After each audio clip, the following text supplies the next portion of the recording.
This was somehow more draining than watching every episode of the show. I didn't think that was possible. Welcome one, welcome all, to this year's mandatory Christmas ranking, actually releasing at Christmas this time. Now January uploads over here. Despite airing all the way back in 1999, SpongeBob SquarePants is still, to this day, the king of children's entertainment.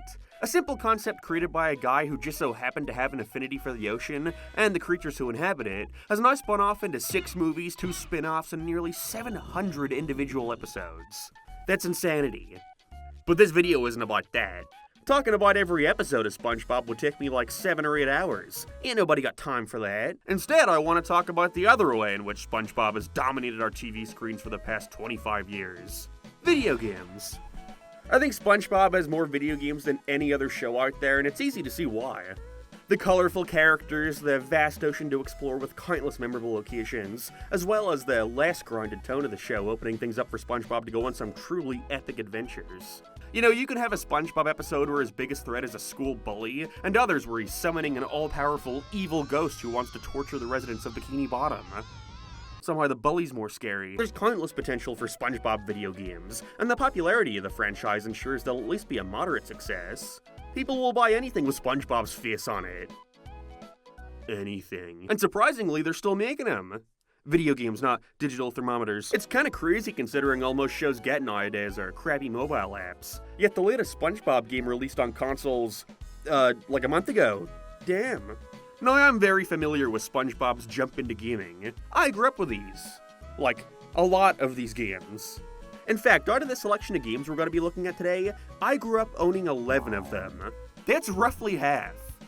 Which may not sound like a lot, but that was 11 years of Christmases and birthday wishes, asking for nothing more than the newest slop they've slapped his square ass onto. Maybe that's a little harsh. In fact, I remember thinking all these games were awesome. I loved them.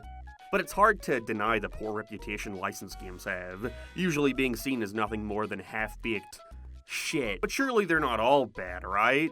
A few good releases were bound to slip through the cracks. Right? And so that got me thinking, what if I were to play through every single SpongeBob SquarePants game, and review and rank each of them, obviously. And so that's what I did. It was hell. Okay, some ground rules, in which there's only really one. This ranking is strictly limited to console games. Sorry, I know, look, okay, come on, stop crying, there's people watching. Look, okay, a few of these games here released on consoles and multiple handhelds. Some of the handheld versions being different entirely from one another. And so to save the monotony of me covering the GameCube version of Battle for Bikini Bottom, as well as the Game Boy Advance version of Battle for Bikini Bottom, as well as the DS version of Advance, I decided I would limit this to the console entries and make a separate video about all the handheld ones. This is not a cop-out, don't say that. I actually played through quite a few of the handheld ones in preparation for this video before realizing how fucking tedious it was getting, having to talk about the same game over and over again. And so I'm already starting to write the handheld script. Don't worry, it will come, it won't take a full year. And I just have no real interest in checking out the other versions they've done on PC, especially since most of them seem to be basic point-and-click games or simple minigame collections. I'm also avoiding iOS and Android releases because really, who gives a shit about SpongeBob darts? I don't, you don't. Unless you do, you got other things to worry about in that case. But don't think I'm skipping out on you guys, because I'm still looking at a whopping, 25 video games today. I've got my work cut out for me. If we can even get 10 good ones out of this list, then I'll be satisfied. But for now, let's get started by finally reviewing and ranking every single SpongeBob SquarePants video game ever. Starting with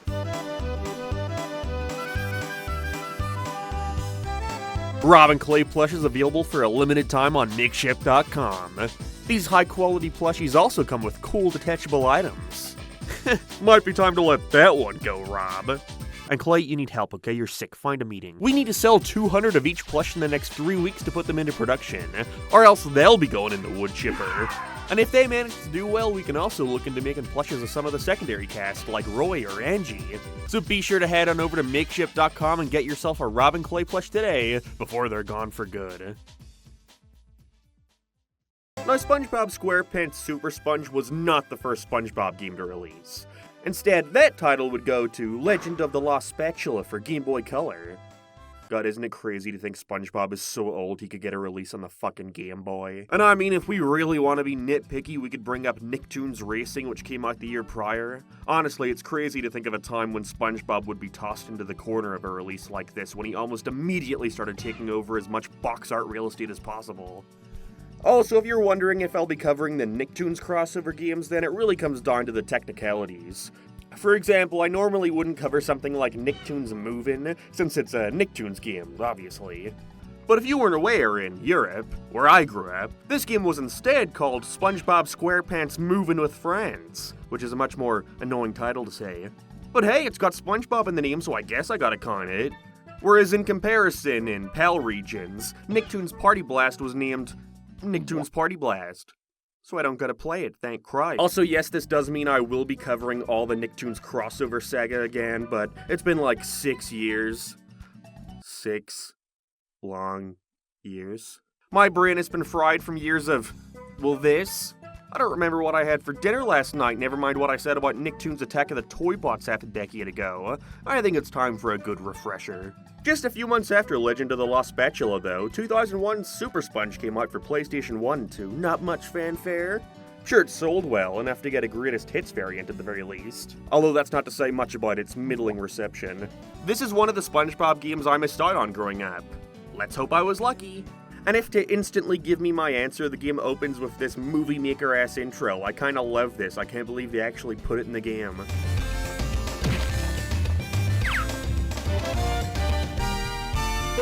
I was pretty surprised to see this game was 2.5D. I'm so used to the handheld versions of these games being crappy side-scrollers. So it's interesting to have a crappy side-scroller on a console, too. Makes me wonder how the GBA version looks.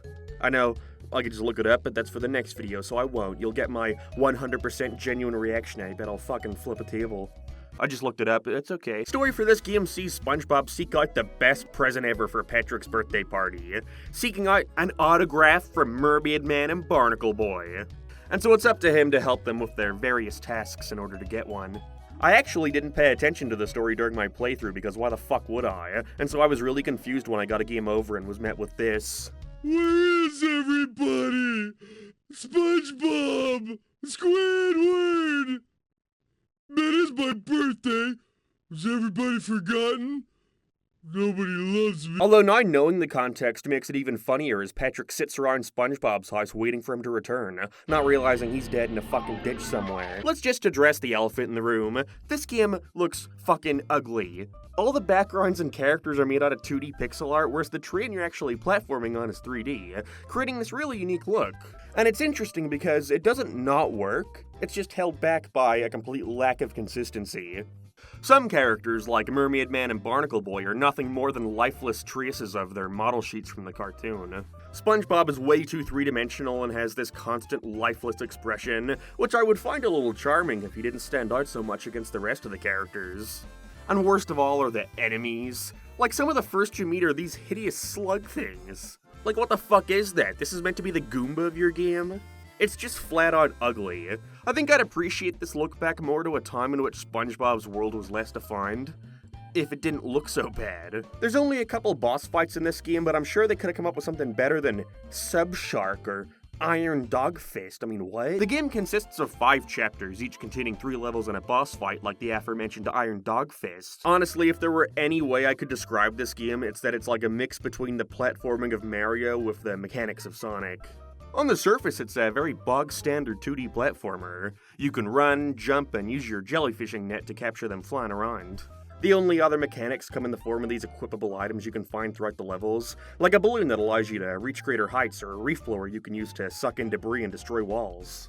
It just sucks that there's no animations with this move when you're sucking shit up. So I ran around for ages trying to figure out why I wasn't able to suck anything in, only to realize they didn't bother adding an animation for it. Aside from that, you spend your time running from left to right. Shocker, I know. You can't beat a level until the required item is collected, but 99% of the time they put the item right in front of the goal. They're more like crystals in Crash Bandicoot, where it's never something you actually have to seek out. Thank God, because I spent my time before this game playing Legend of the Lost Spatula, and that game is a fucking nightmare with how maze-like some of its levels are. It's for the next video though, so I get to sleep easy tonight.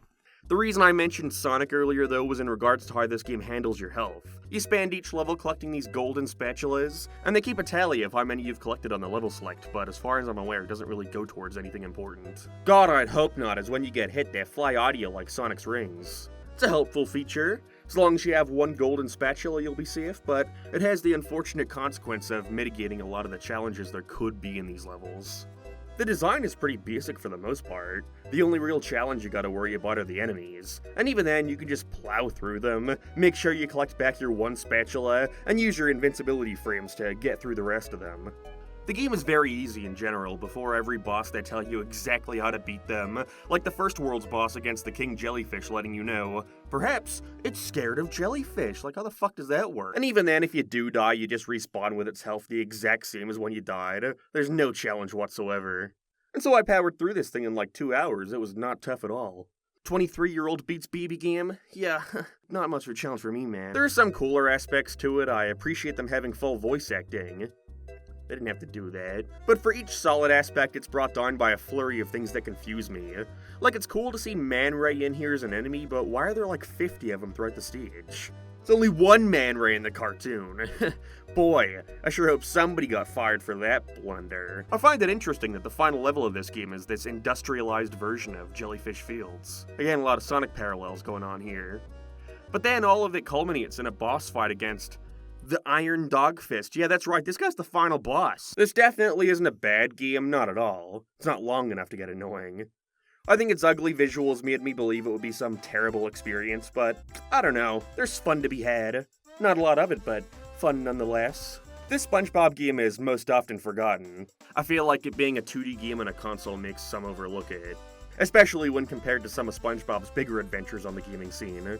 But I don't know, I'm glad I finally got the chance to play it. I'm also guilty of having glazed over it for so long. Not that it was a particularly memorable experience, but hey, it's okay. A solid 5 out of 10, maybe 6.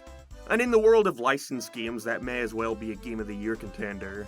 Nowadays, all this game is remembered for are the inappropriate images that were later found in the development assets, like SpongeBob in a full GIMP outfit or Patrick doing stuff to Sandy. Pinky's out, of course. I will probably never touch this game again for as long as I live, but this video certainly could have started a whole lot worse. It could have started with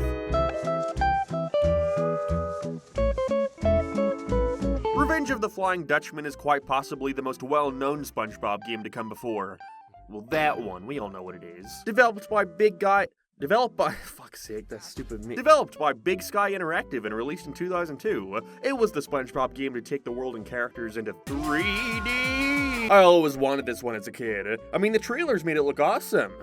Wish the game was like this. But the main appeal to me was that it seemed like a proper recreation of Bikini Bottom the way it appears in the show. Not to spoil later games, but Battle for Bikini Bottom features the town under attack by robots, and the movie game doesn't let you explore the town at all, other than scattering a shit ton of doubloons around the place. But if you want the most accurate depiction of an average day in Bikini Bottom, for some reason, then this is your game. Let's hope that's all you care about, otherwise it won't keep your attention very long. But I know for a fact I would have spent hours just exploring SpongeBob's house alone. For all 3 rooms you get to enter. I could have gotten like 4 hours of playtime there. The plot showcases the titular Flying Dutchman getting unleashed because of SpongeBob, and sets out over the course of the adventure to kidnap and enslave each of SpongeBob's friends, turning them all into his ghostly pirate crew before finally coming for you. Last game he was trying to get a birthday gift. SpongeBob starts with a series of basic moves. You run, jump, can duck and jump for added height, a nifty glide that helps you at times, as well as this roll move which I think serves literally no purpose. Unless you count this a purpose. I do. You eventually unlock other moves over the course of the game, but for some fuck-ass reason, these moves don't get added to a wheel you can switch between, or just press a button to cycle through, or hell, even just getting them all mapped to a different button. Instead, the only way you can use a specific move in this game is to run around looking for this changing tent and manually switch to the power you want to use. It sounds a lot more tedious than it is in reality. There's always a tent around if you need one, but at that point, I wonder why they can't just map it to a button instead of forcing me to do all this hoopla just to change my power. especially since some of these powers are used like twice throughout the game, like the Mermaid Man costume that allows you to shoot out water ball thingies to hit targets, or the Reef Blower which can be used to blow pinwheels, or for this fucking dreadful mini-golf segment. It's in one of the final areas of the game, so it makes sense that it would be hard, but I don't think it's hard in the way they were intending. You're meant to blow this golf ball around, making sure you let it hit each of these flagpoles. But this shit struggles to get the ball up a hill. And it's all hill! You can see the game fighting to push this ball back down, and all you can do is stand there and hope for the best. At the end, they have this final bridge as a final fuck you, and by God, this shit felt impossible to get up. If it collides with either side, you'll see it start to jitter and shoot back down, meaning you have to make sure you get its trajectory right immediately, because SpongeBob's controls are so sensitive that the second you try to correct yourself, you'll start pushing it all over the place and fuck yourself over. Even worse is I spent like 10 minutes trying to get this shit up, only to finally do so and realize that at some point, I fucking missed one of the flagpoles.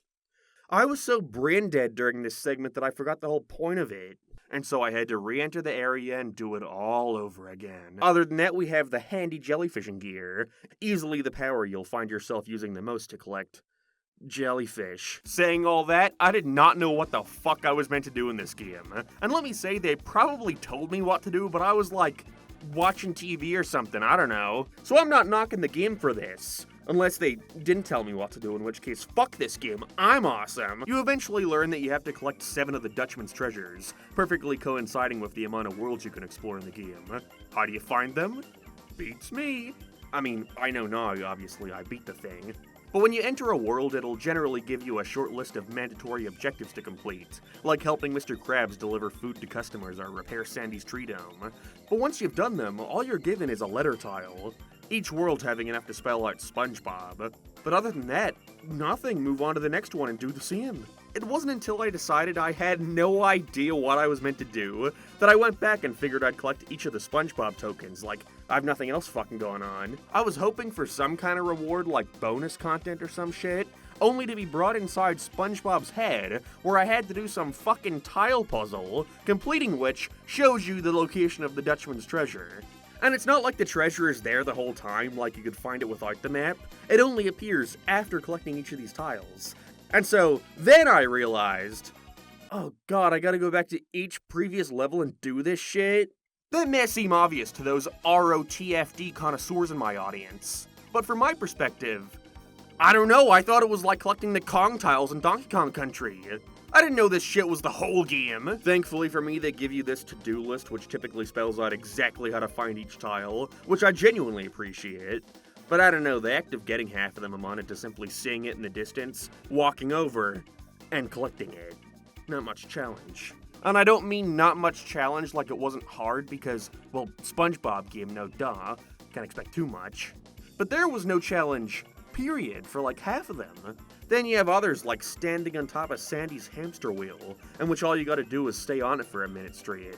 Ooh, almost slipped there. And then you have the ones that are just tedious, like having to collect 250 doubloons in a stage, or capture 50 jellyfish. At that point, you're just doing busy work.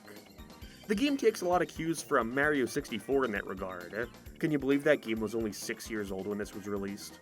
Either way, collect a certain amount of coins, find a specific area, and do a quick challenge. It's the same structure. The SpongeBob tiles are basically power stars, except, you gotta collect all of them. But hey, at least it doesn't knock you out of each stage after collecting one like that game does. That shit would immediately ruin this game. In that regard, I can't really shit on it too hard. I know there are people out there who passionately think this game sucks, and well, they're right. But I don't know, it was so short and easy that I couldn't really find myself getting too pissed off. The closest I got was endlessly running around Jellyfish Fields, which had some insane coin requirements. That level is way too big. Or the Chum World stage, which had some of the more obtuse missions. Like, this stage has a random tile that requires you to catch Plankton, but he's not in the area where he's supposed to appear. I ran around for ages trying to figure out what to do before finding out you have to make sure you've collected each tile in every previous level in order for Plankton to appear. Great, thanks for not telling me, assholes. Either way, you finish by going to the Dutchman's graveyard where every character says booty like it's the funniest thing ever. Someone grabbed my booty. Do you mean the booty stuffed in the crack of the ship? I could barely get my hands around all that booty. You rescue your friends or let them pass on whatever the fuck Sandy's doing over here, and do a basic 3-hit battle against the Flying Dutchman. Your friends are saved, and SpongeBob SquarePants ROTFD is finished. Is this game good? No. Feels more like a tech demo than anything else. This game reeks of a rushed development cycle. It is as basic as they come. Again, it feels like a worse version of Mario 64, and this was on the GameCube, so there was no real excuse for that. I appreciate getting to explore SpongeBob's world like never before at the time. That's genuinely worth commending this team for. But beyond the charming presentation, all we're met with is a series of fetch quests and bullshit. Like Supersponge, it doesn't go on long enough to get frustrating, mini golf game withstanding. But if I were to choose between the two, I'd probably play Supersponge over this. At least all I gotta worry about there is going left or right. And with that, we had to wait a whole nother year for our next SpongeBob game. Great, new year, new piece of shovel, whoa my god. Okay, here we go, it's finally time. The SpongeBob game to end all SpongeBob games. 2003's Battle for Bikini Bottom. Honestly, it's crazy to think we're already here, at game number 3. You know, it's a little worrying to think that we still have like 20 games to go and we're already at what most people consider the best of the bunch. Oh no. I mean, not that you need me to tell you that, but Battle for Bikini Bottom is easily the most famous SpongeBob game there is. Everyone loves this game, except IGN. Yeah, it's kind of insane to consider that at the time of release, this game didn't even get that good reviews. Not that they were bad or anything, but most review sites claimed the game to be competent at best. But who knows, maybe most of those mediocre scores came after the reviewer heard the bum they pulled off the street to voice Mr. Krabs. Phew! You had me worried there for a bit, boy. Worried for me money, of course. I'd definitely call this game more of a cult classic. It sold incredibly well for a licensed game, and those kids who grew up playing it were able to later look back and discuss their fond memories for it, claiming it to be one of the best 3D platformer collectathons from the era. Ironically, I never owned this game as a kid. Just my luck, I skipped over the actual good one. I was too busy playing Creature from the Krusty Krab and Atlantis SquarePantis. But really, there wasn't any specific reason as to why I avoided it. It was simply a case of me missing it when it was new, and so when I did want to get a new game, my eyes were always set on whatever the most recent one was. And when I was finally old enough to start buying my own games, the last thing I wanted was a game featuring SpongeBob in an army hat. I thought this shit looked lame. What a fool I was. Because I got this game way later after finding it for cheap at a used game store, and I loved it. I grew up playing the movie game, so color me surprised to see it was built off the same engine. Developed by Heavy Iron Studios, the fine folks known for creating the masterpiece that is Family Guy Back to the Multiverse. Battle for Bikini Bottom sees Plankton accidentally set his evil robot duplicator to disobey. I hate when that happens. And so now it's up to SpongeBob, Patrick, and Sandy to collect enough golden spatulas around Bikini Bottom to get into the chum bucket and put a stop to the rampage. It's time to battle for Bikini Bottom. Oh shit, you think that's why they called it that? Maybe it's just because the last game I played was Revenge of the Flying Dutchman, but by god, the jump in visual quality here was insane. It's crazy to think these two games came out only a couple years apart. Don't get me wrong, there still is that slight uncanniness to the way these characters are translated into 3D, mainly with Mr. Krabs and Patrick's weird stare. What does he know? But I think they did a pretty stellar job considering the task they were given, especially considering how much they managed to pack in here. Pretty much every major character is accounted for. Mrs. Puff, Mermaid Man and Barnacle Boy, others. But there's so much fun stuff visually that they did not need to bother programming in, but god, I'm so thankful they did because it seriously adds to the vibe. Really making you feel like you're SpongeBob. Like when you fall off a stage and have Hans come in to grab you and put you back to safety. The music here is also fantastic. I often find myself humming the Hub World theme or music that accompanies you in Jellyfish Fields a lot. There's a ton of great stuff in here. Like I said before, the game is a collectathon a la Toy Story 2 Buzz Lightyear to the Rescue. What'd you think I was gonna say? And each of the 9 stages has quite a bit to do. I feel like there's always enough going on for you to think, I gotta come back and do that later. I mean, I never realized there were only 9 stages in this game until I bothered looking it up just now. It always felt like there were way more, and I suppose that goes to show just how much there is to do. You're initially only allowed to access Conch Street. But the more spatulas you collect, the more Bikini Bottom you get to explore. Some of my favorite areas were definitely Jellyfish Fields for being a perfect tutorial level, Sand Mountain for the super fun sliding sections, only made more fun with the time challenges you can do, and SpongeBob's Dream, which had a really cool gimmick of having each main part of the cast have their own separate section to conquer. They're not all winners, I'm not that into the Mermalair. One, because I find it too visually similar to Rock Bottom, but also because of that one Rube Goldberg machine segment. If you've played the game, you know the one. Don't get me wrong, it never takes me as long as I think it will to beat. It's not like that one IGN reviewer who bitched about it endlessly while showcasing footage of him just not understanding the fundamentals of the game's mechanics. But no matter what, I know this segment will always take me like 15 minutes. It's a big pace breaker, even if not nearly as bad as everyone makes it out to be. By far the worst stage though, and I think most agree on this, is Kelp Forest. It's way too big for its own good, it's visually boring, and that intersection is so tedious, constantly running back and forth to switch between SpongeBob and Parick, just to perform one simple task, and then run back to switch again. And if you fuck up and insta-die, then you have to do it all over again. Speaking of, like I said, you can play as other characters. Sandy is super fun.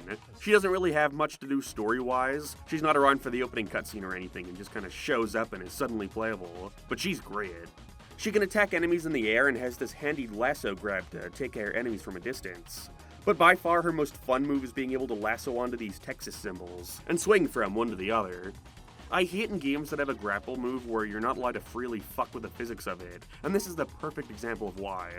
I could sit around for minutes just swinging around in circles for no good reason. It's just a shame you don't get to play as her for nearly as long as you'd like to.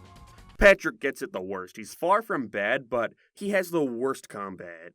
Only being able to defeat enemies from super up close, unless you want to pick up an object and chuck it at them. The handiest feature he has is being able to ground pound and stun anyone around you, then you can pick them up and chuck them at something else. But that is all you're really doing as Parick. It gets kind of boring after a while. SpongeBob is easily given the most focus though, no duh. You already start the game with the most moves at your disposal. A jellyfishing net spin attack, ground pound, and uppercut. But over the course of the adventure you end up with way more. Like a bubble bowling ball to take care of enemies from super far away, and eventually a missile which puts you into first person mode, so you can target switches and enemies even further away. The game puts a lot of focus on combat, which is usually the kiss of death for licensed games, the developers forcing you to fight waves and waves of enemies but only giving you one or two moves to attack them with, which gets so repetitive. But here there's always a golden strategy to take care of enemies quickly. Something that I love them doing here is every time a new major enemy type is introduced, they're always given a short intro cutscene that gives you a hint for how to defeat them. They didn't need to do that, but I appreciate it. Thanks, Heavy Iron. Great job on Family Guy Back to the Multiverse, really. This game also has boss fights. Again, that shouldn't be something to compliment, but again, Revenge of the Flying Dutchman, they're never too complicated, but I love their designs, being robotic versions of Sandy, Parick, and SpongeBob. He's the final boss in this awesome gauntlet that forces you to use every move you've learned so far to defeat it. It's great. If there's one thing I can say against it, it's that the game isn't super polished. It's not broken or anything, but there were definitely quite a few bullshit deaths to experience. And the knockback in this game is insane. It is so easy to get kicked off the arena and get an instant kill. But it's not the end of the world. This game was pretty ahead of the curve for not having lives, and they're usually pretty generous when it comes to checkpoints. So anytime you do die from something that doesn't feel like your fault, it's not as if it takes you very long to get back to where you were. In most cases, it's no harm, no foul. But when it's annoying, it's really fucking annoying. A lot of people criticize this game for not really doing much new, claiming that its status as one of the best collectathons is simply due to the low standards set by other licensed games. But I don't know, I don't think not doing a lot gameplay-wise to stand out is a detriment at all. It's a very well put together platformer with a ton of content, a great visual style that nearly perfectly replicates the feel of the show, has great music, and most importantly, it's a lot of fun. I love how the characters control. They have this super tight feel to them. You stop on a dime and never feel yourself slipping or sliding all over the place. But they're also incredibly floaty. You get a ton of air when jumping, and the amount of squash and stretch on the animations just creates this super unique feel that you don't see too often. This may be an odd comparison, but it reminds me a lot of Jak and Daxter. And if that were intentional, then I'd say they did a pretty great job at replicating the fluid feel that game has. Battle for Bikini Bottom isn't going to blow anyone's mind, but I think what this game should get the most praise for accomplishing is being a solid game for anyone to play. This is one of the few games on this list that I don't think you need to be a SpongeBob fan to enjoy. Is it the best game ever made? Of course not, but it doesn't really need to be. I had a lot of fun with it, and that's all that matters. And clearly a lot of other people too, being one of the few licensed games out there to get a full-on remake. So this won't be the last time I talk about this game during the video, but that segment will be more focused on what it does right and wrong as a remake. For now, Battle for Bikini Bottom goes to the top of the list, obviously. Genuinely curious if anything will be able to top it, but if not, it's a matter now of what's going to be number 2. But who knows, I've never played the next game before, so it might surprise me.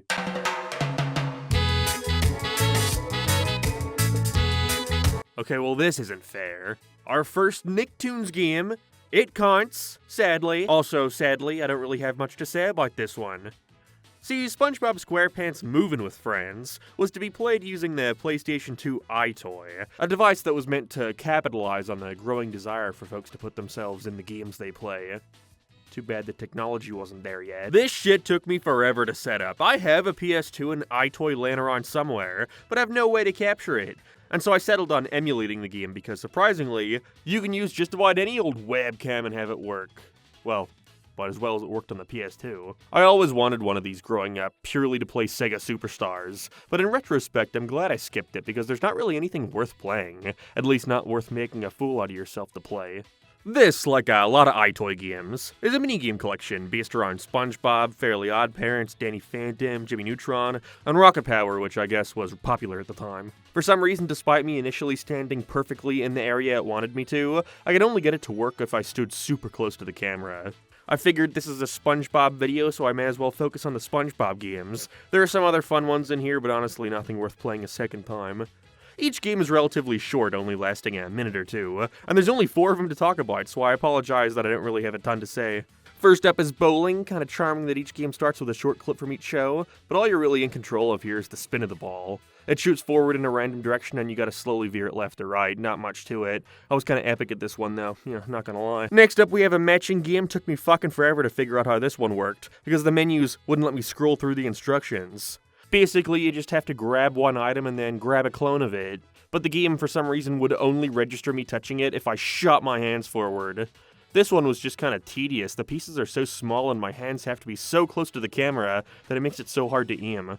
Next up is a little Subway Surfers game where you gotta move left and right on a 3-lane driveway and collect enough of these purple things to progress. This and the bowling were probably my favorites out of the bunch, but again, they last like a minute. I can't imagine spending $60 on this. And finally, we've got to slap the jellyfish. And this one just would not detect my hands. It really pissed me off. Even talking about this game is a drag. If I was a kid, I think I would have loved it for the novelty alone, but I don't think there's any reason to ever play this again. Definitely the worst so far.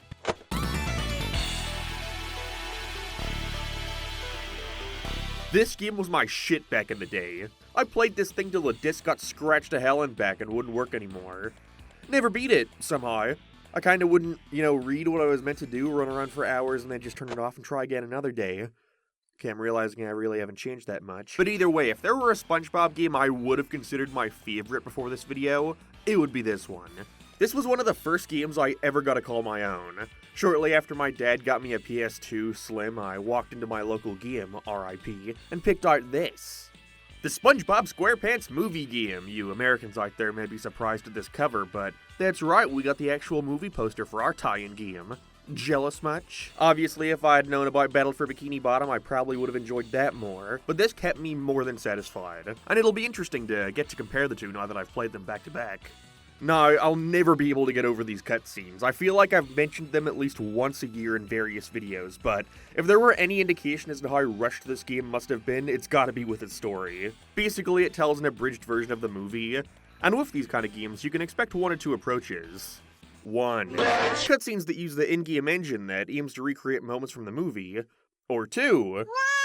Cutscenes that just straight up play clips from the film. Which does the SpongeBob movie do? Well, both, kinda. There are very few select cutscenes in here that are animated in-game, and they're great, for the 30 seconds they take up total. For the most part, though, it's clips from the movie. Or not. See, playing clips from the movie doesn't really work when the movie isn't finished yet. At least I have to assume it wasn't ready, as there are no actual clips from the movie playing here. Instead, they're still images, like PowerPoint presentations. As far as I'm aware, they're also not using the audio from the movie either, which means they were either different takes from the voice actors or unique dialogue recorded for the game altogether. I'm more inclined to believe that was the case, as, most surprisingly, Scarlett Johansson, despite being this mega actor, decided to return to voice Mindy in this crappy license game that was thrown together for $2. Guess she likes playing Mindy. Either way, these cutscenes look like shit. You're lucky when it's just a screenshot from the movie. Otherwise, it's cobbled together stock art trying to match the events of the film as close as possible, or just crude traces of official screenshots. And for the live action segments at the end, I mean, they're just weird. How are we gonna get back to Bikini Bottom? I can take you there. Who are you?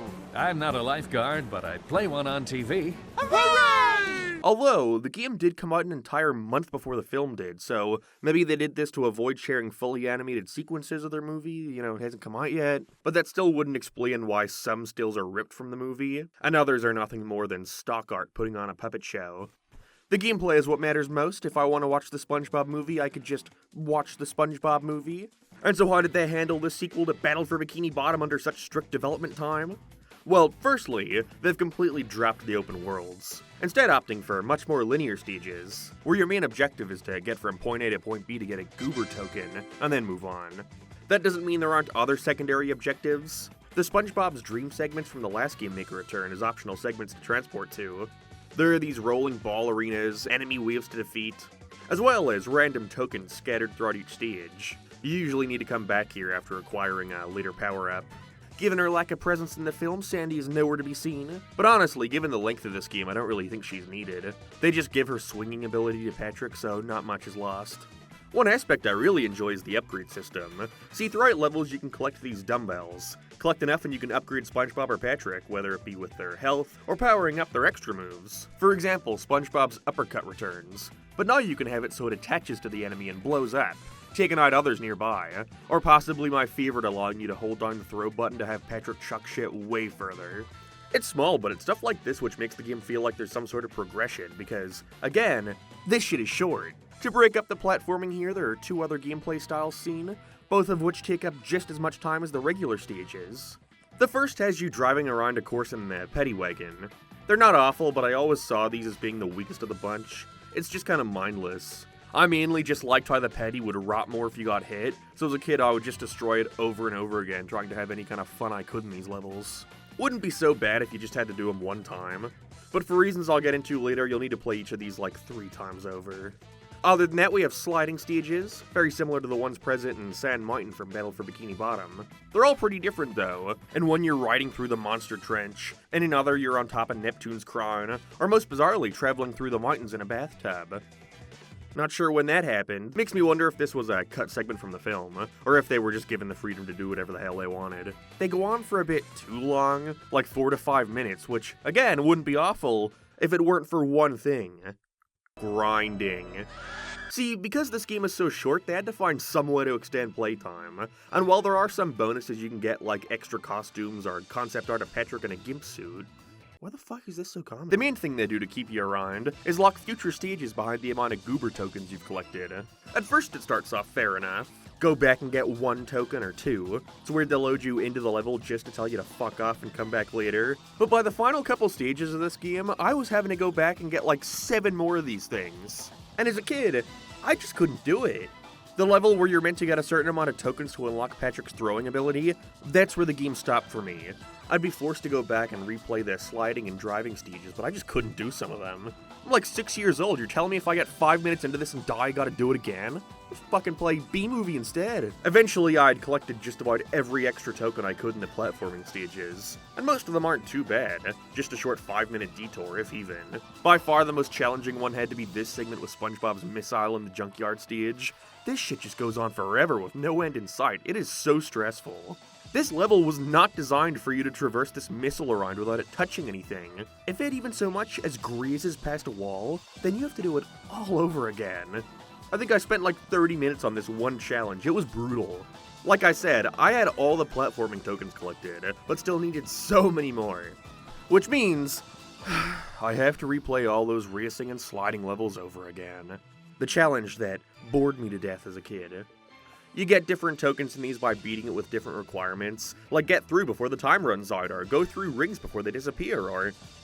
oh, that's it. And it's not like if you beat it within the time limit on your first try, you get the token too. You have to specifically be on the time trial version of the stage to get it. And because these later token requirements are so absurd by the last few stages, it's a guarantee that you will have to play these 3 or 4 times, each. And you were already kinda done with them after the first run.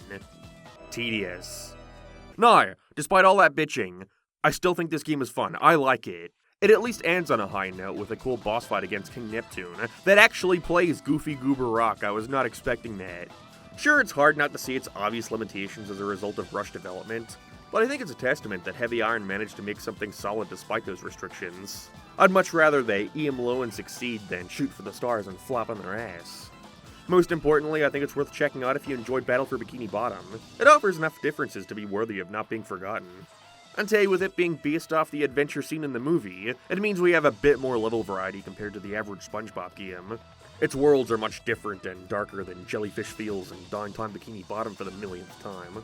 It's also got a fantastic soundtrack. I've had that Rock Slide song and the Sunday driving music stuck in my head for decades. They're great. It's obvious, though, that this model THQ had of releasing one SpongeBob game every year is catching up with them. Even if they do bring in different developers to handle them, there's no way they can release a high-quality platformer one year after the other without the quality dipping a bit. And so, they didn't. Next year, they were going to make a party game instead!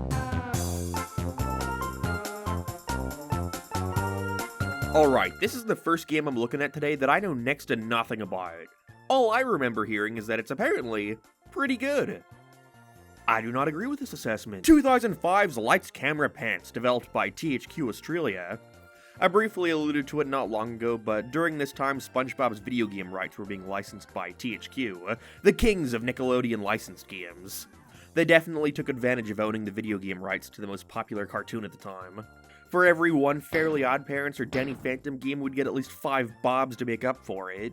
And they held that license from 2002 all the way until 2013, and even then they only lost it because the company itself went bankrupt. I can't believe SpongeBob Surf and Skate Roadtrip for the Xbox Kinect couldn't save them. Oh god, I gotta play that later, don't I? Again, making a platformer every single year is a recipe for disaster. Just ask Sonic over there, what was he doing at the time this game came out? Yeah, exactly. And so it makes sense to try and break that up with something that would take much less time and money to develop. Start branching out into different genres. And by that I of course mean, look at whatever Mario is doing and copy that shit. After the success of Mario Party, we saw the mascot party game begin to blow up. Just rename it Shrek Super Party, no one will notice. Funnily enough though, a lot of them wind up skipping the trouble of having to develop functioning boards to traverse, with rules and items and dice to code in. Ugh, yuck. So many would instead focus entirely on the minigames. I mean, it's the best part of Mario Party, right? Everyone loves the minigames. I mean, it worked out so well for Crash Bandicoot, why would SpongeBob be any different? I mean, yeah, cookie dough ice cream is good too, but if I open up my tub to see nothing but the dough, then fuck it, I'll just vomit now, save me the trouble later. Now, if there were some merit to give towards Lights Camera Pants, I think it has a great setup for a game like this. I always find it funny that some of these party games went out of their way to try and have these epic stories. You got Sonic Shuffle having the characters get transported to an alternate dimension called Imaginary World, where a monster called Void is trying to erase it from existence by shattering the stone made from the hopes and dreams of every being in the multiverse. In Lights Camera Pants, all the characters want to get the lucrative role of being an actor in the newest episode of Mermaid Man and Barnacle Boy. I vastly prefer that more simple approach. It's by far the best aspect of the game. Formatting each minigame as an audition. Whoever can get the most points throughout these auditions gets the role in the show. They even bothered animating scenes of the final episode with the winning character taking part. That's right, they went out of their way to reanimate the same cutscene 6 times over. And it's not minor either. In the end, you wind up having a 35-minute movie to watch with whatever character you chose. It's awesome. There's a lot done to really sell the vibe they're going for. Each audition is being held by a different SpongeBob character. I was surprised to see Bubble Bass, Kevin the Sea Pickle, and even Squilliam all appear, fully voiced. There was clearly a ton of effort put into packing as much SpongeBob as they could into this. They evidently cared a lot about the source material. That is where my praise ends, because otherwise, this might be one of the most tedious games I have ever played. Pick one of your 6 favorite Bob characters. SpongeBob, Patrick, Squidward.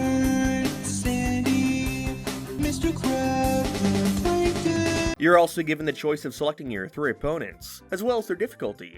I put Mr. Krabs into silly mode. You know, I imagine you're sitting there looking at this footage and saying, come on Mark, it looks fine, the game can't be that bad. And honestly, you're kinda right. Like, I don't hate this game because it's buggy or broken or even poorly designed to an extent. I can see the fun to be had here. I just think it all falls apart due to one aspect, and that is the repetition of it all.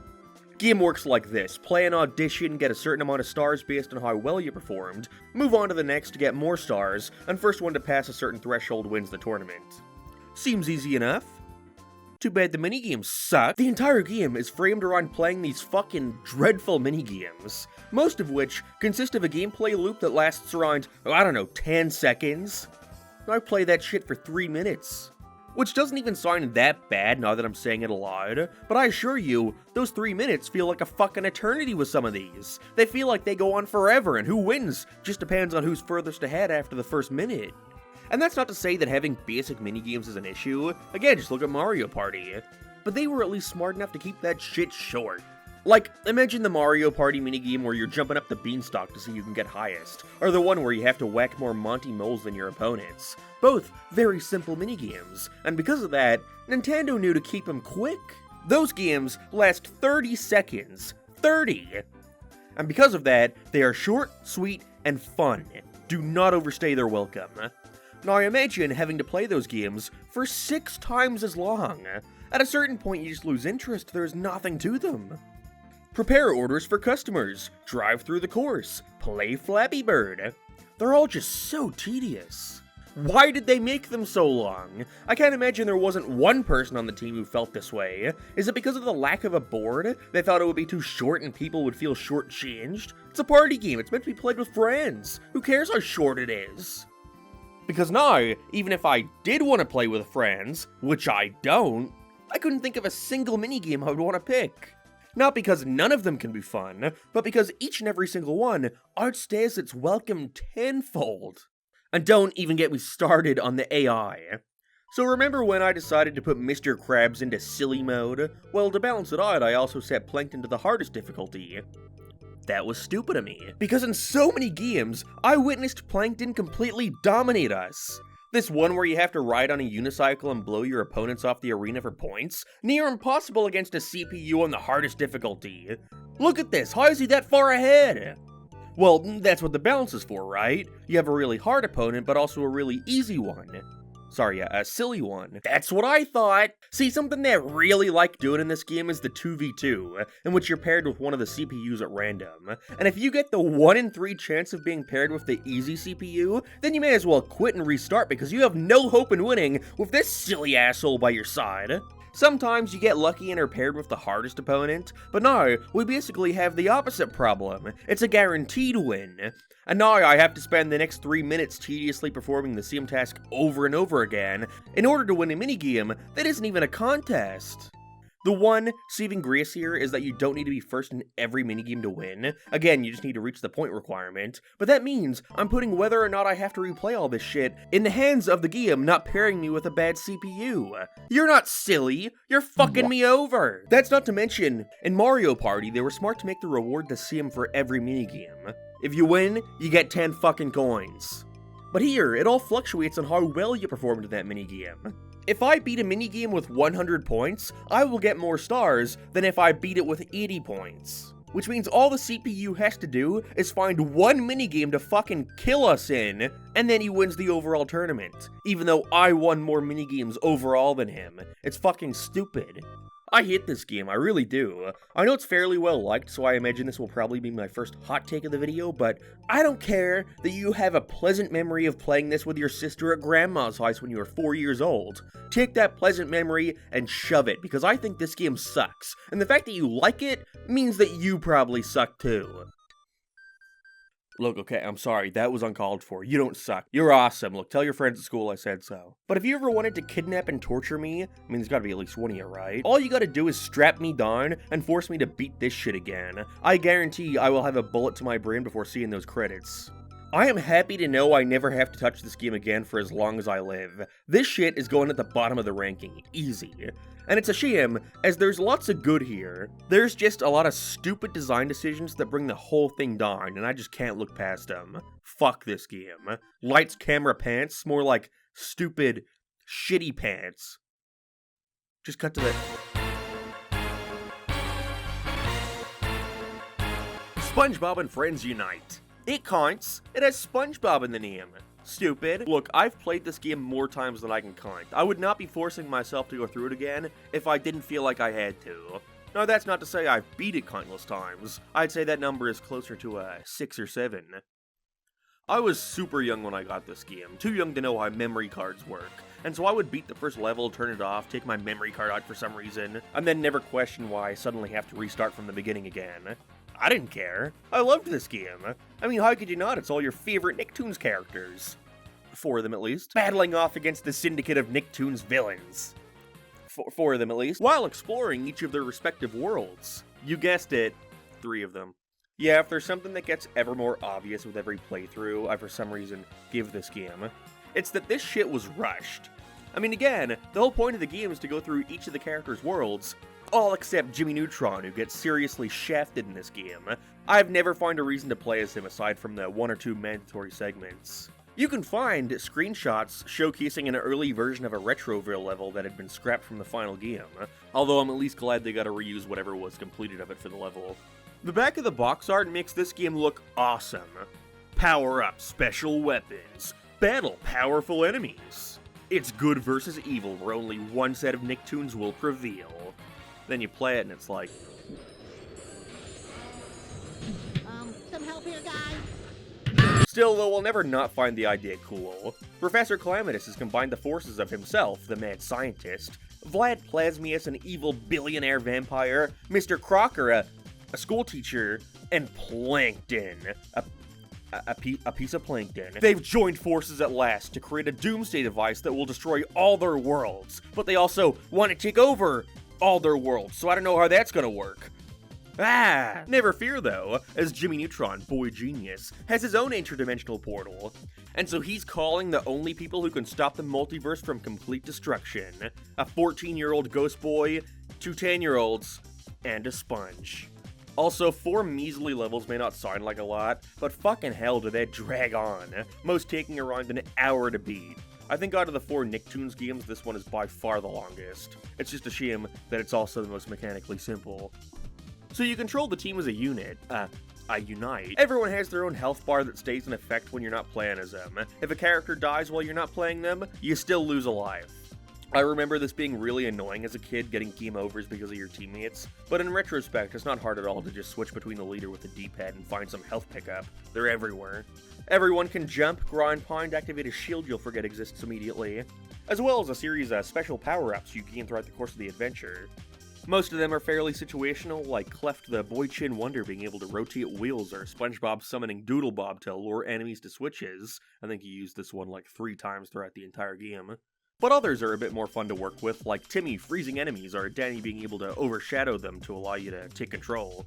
Doesn't really take them out faster, but it's neat. Despite a lot of them not giving you too much of an advantage, I at least appreciated them including such variety, because 90% of what you're doing in this game is just defeating the same hordes of enemies on repeat for hours on end with no real shake-up. The best thing you can do is collect as many of these coins as you can as quick as you can, as you can find these Goddard stations that allow you to upgrade every ability the characters have. But what you should really focus on is filling out Timmy's Star Shooter to completion, not only because his weapon has the best range, but because a fully upgraded one shoots out 3 stars instead of 1, making quick work on most enemies. That is, if you ever decide to play this game. I don't know why I'm giving you tips. There are occasional puzzles to consider, but most of the time they consist of looking at the icon floating above the enemy or plastered on a switch, and using the appropriate power-up, really nothing to it. It's actually quite boring. Graphically, it's decent. I appreciate them trying to stay true to the art styles of each show, but I don't know, I always find the colors to be quite dull. For Vlad's castle it makes sense, but Fairy World seems awfully basic. The final level inside Goddard is nothing but brine gray and diarrhea water. And at least, in regards to this video topic, this has to be one of the ugliest depictions of jellyfish fields we've seen so far. It's just so plain. The worst and most infamous aspect of this game, though, has to be the sound design. It is amateur. The music is so quiet, but the punching, screaming, and enemy sounds are incredibly loud. The mixing is all over the place, and that's when they bother adding sound effects, because otherwise... Patrick, watch out for that jellyfish harvester! Patrick, no! I also wondered for the longest time why every secondary character here gets voice acting. Cindy Vortex, Jorgen von Strangle, Sandy Cheeks, except for Sam and Tucker, who are mysteriously silent, only speaking through text boxes. Then I realized the only reason the others are voiced is because they were already voicing other major characters, so they probably gotta do it all within the same session. Dude, I am dumb. It took me way too long to realize that Sandy and Cindy are voiced by the same person. I cannot unhear it now. SpongeBob, your birthday's not for another month. I'm here because you have once again managed to ruin the lives of everyone in Retroville. So yeah, not a great game. The only thing it has going for it are the crossover elements. Sure, the levels are long, tedious, and boring, but look, SpongeBob is talking about being in Amity Park. Timmy, Jimmy, and Cindy acknowledge the events of the Power Hour. When you're in Plankton's laboratory, you get to see his lab. That's the kind of shit I live for, despite the game kinda sucking. But it clearly wasn't through a lack of trying.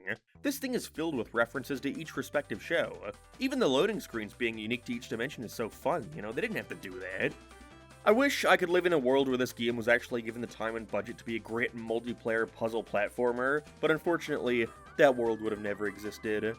It's just too ambitious of an idea for a licensed game from 2005. The other Nickelodeon franchises already weren't getting as much attention in the gaming world compared to SpongeBob, so there was never any hope for Nicktoons Unite being good. I mean, SpongeBob and Friends. Still though, here I am, playing it 20 years later. Clearly this game will always mean a lot to me, even if I can't acknowledge it's not very good. Like at all. There's no hope in this game being near the top of the list. For nostalgia reasons, I want to put it above Supersponge, but realistically, it's not a contest. This game is just too mechanically simple and way too long for its own good. This won't be the last time we look at a crossover game for this video though, so we'll be sure to come back to this very shortly. For now, let's get back to the Bob.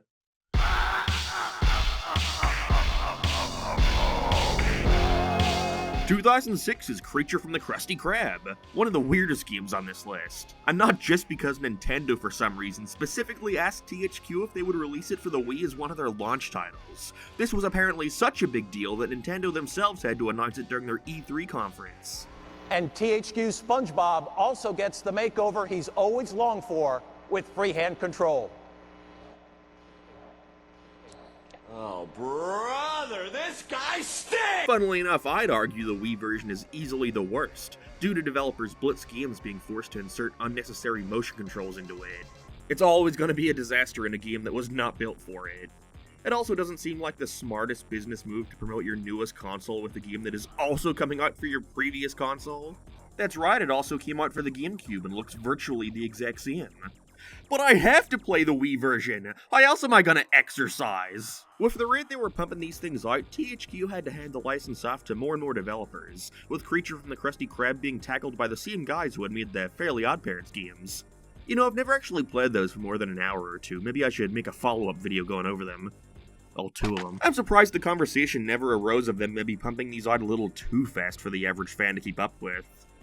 Didn't stop me from getting them all. I mean, look at this. On the PlayStation 2 alone, there were 10 SpongeBob games released. Many of them coming out the same year as one another. If you were a kid, walked into a store and saw all these, how would you possibly know which one was worth picking? Imagine you got Revenge of the Flying Dutchman. I don't want to meet that kid. Either way, this game is going out of its way to not be like your average SpongeBob game, which thank God for, again, as there's only so many times I can run through jellyfish fields before every iteration starts to blend together. Instead, this game is trying something new for the series. That being, throughout your grand adventure, 9 levels, you'll see the genre switch from standard platformer to arcade racer to real shooter. It's all over the place, and you never really know what's coming next, which is neat and all. They clearly had the freedom and desire to take the game in unexpected directions. But they all suck. The entire game takes place within the dreams of our playable characters, SpongeBob, Patrick, and Plankton.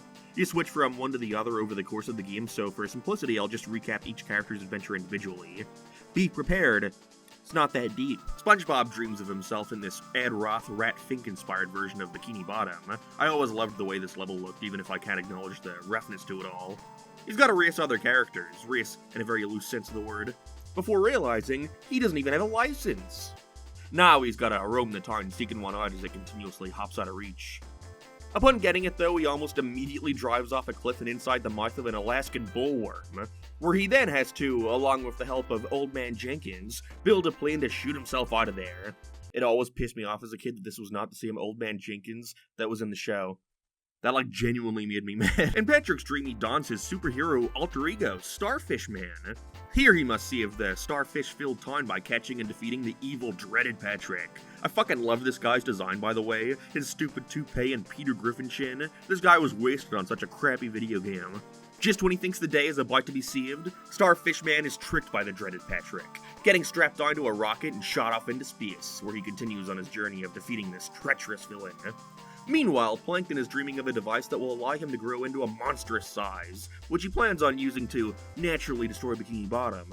And while the machine only grows him to a short king, the Krabby Patty he had been testing it on now towers above him. Oh yeah, it's also alive.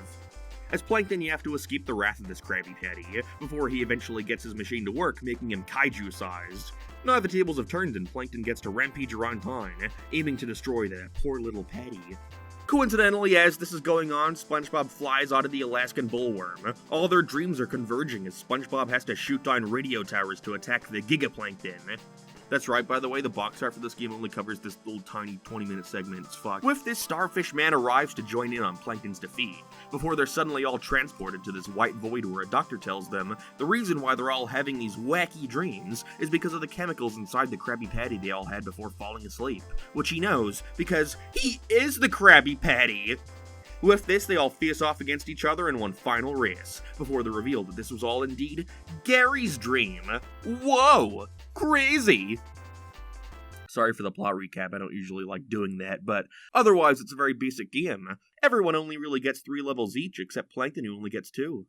Get fucked. The platforming may look the exact same as Battle for Bikini Bottom in the movie game, but in actuality, it feels like a weird imitation of it. The jump isn't as floaty, your turns are way more stiff, and your attacks are much slower to perform.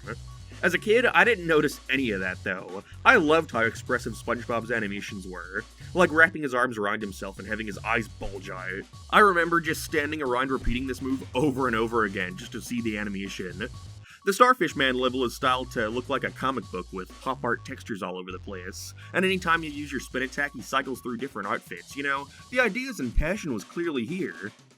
Execution was not. The racing level, despite having an opponent, is more of a race against the clock. There is no way for your opponent to beat you. In between each platforming segment, you're also forced to do another race against a different character, but it's not like the course changes. And again, there's no way for them to beat you, so it's just replaying a 5-minute segment of gameplay over and over again. You have to do this like 3 or 4 times, each with its own 10 to 15 minute platforming segment in between. There are only 9 levels here, but some of them go on for like an hour. SpongeBob and Patrick get it the worst. Right when you think the level is about to end, you get the sad realization that you are barely reaching the halfway point. There's just not enough done to shake things up. You're mostly doing the exact same things throughout the levels. This game falls into the trap I was glad Battle for Bikini Bottom avoided, where there is really only one way of beating bad guys, which makes it like monotonous and dull and other synonyms for tedious. I feel like that word pops up way too much in this video. Otherwise, you're hitting buttons, pulling switches, collecting items. Very basic, which, again, wouldn't matter if these levels weren't so fucking long. The Patrick levels have these segments that force you to mash the button as fast as you can to pull out stairs or stop a train, and as a kid, it was always a gamble getting to this part because my tiny little fingers just could not mash the button fast enough. And so I'd play for like an hour getting through these boring-ass levels, just to get here and be unable to progress any further, and so I'd be forced to turn the game off and come back to it another day where I'd have to replay the entire thing again because I was stupid and never bothered saving. Honestly, I've come to like the Plankton levels best, where you're stuck in a 2D plane and have to avoid the obstacles in your way as the Krabby Patty rapidly approaches you. It's like a 2D version of the boulder stages from Crash Bandicoot. Still, goes on for way too long, and is very mechanically simple, but at least with these I could turn my brain off for a bit and think about, you know, like better games and pizza and stuff.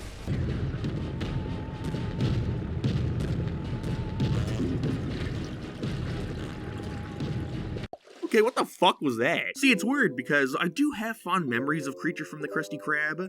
I was not expecting to have my opinions of it change so drastically, but then again, playing it did reignite other memories. Memories of playing these levels 10 times over every other day, because I could just not be bothered to get through it in one sitting. I mean, it did take me years of owning it to ever get past that Alaskan bullworm level, because I would just get way too fucking bored to finish it.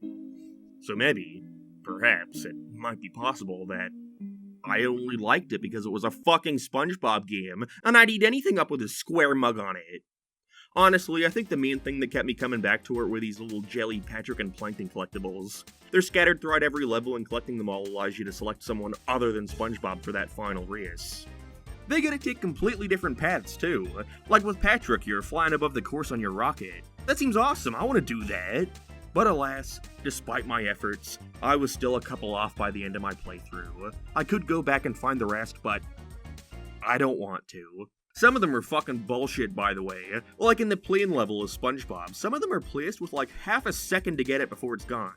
And there's this fucking one that's placed at the bottom of the screen right before you fly to a point of no return. Meaning if I wanted this one, I'd have to not only replay the entire level again, but also make sure I get it that time, as if I don't, I have to go back again and replay the entire level again. So yeah, not totally awful, but way too long for its own good.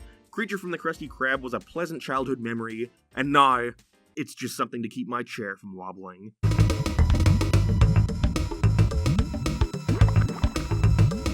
Our next entry in the SpongeBob and Friends crossover saga. Get ready, we're gonna be stuck here for a little bit. Hey look, here's the Nicktoons box art, and here's the SpongeBob and Friends variant. I think the European one looks better, fight me. 2006's Battle for Volcano Island. Now this game is probably the one on this list that I've played the most in my life. Which is bizarre because it's only like 2 hours long. I've probably told this story before, but after a few years of owning it, my dad decided to trade in a bunch of my PlayStation 2 games to get some new racing game. And I was so disappointed that the next time we went into the store, I begged him to let us buy back the copy we traded. This was like 2008, by the way. The game was probably worth around $2. I didn't bankrupt my family or anything over this. Well, okay, there was that one year we had to live in a cardboard box. But at least I had my copy of Volcano Island. I played this shit all the time. I would restart this thing over and over and over again. This is like what Nicktoons Unite should have been. Immediately you can see the jump in quality on all fronts, going from shovelware to acceptable. The loading screens are more lively, the music is fun and not...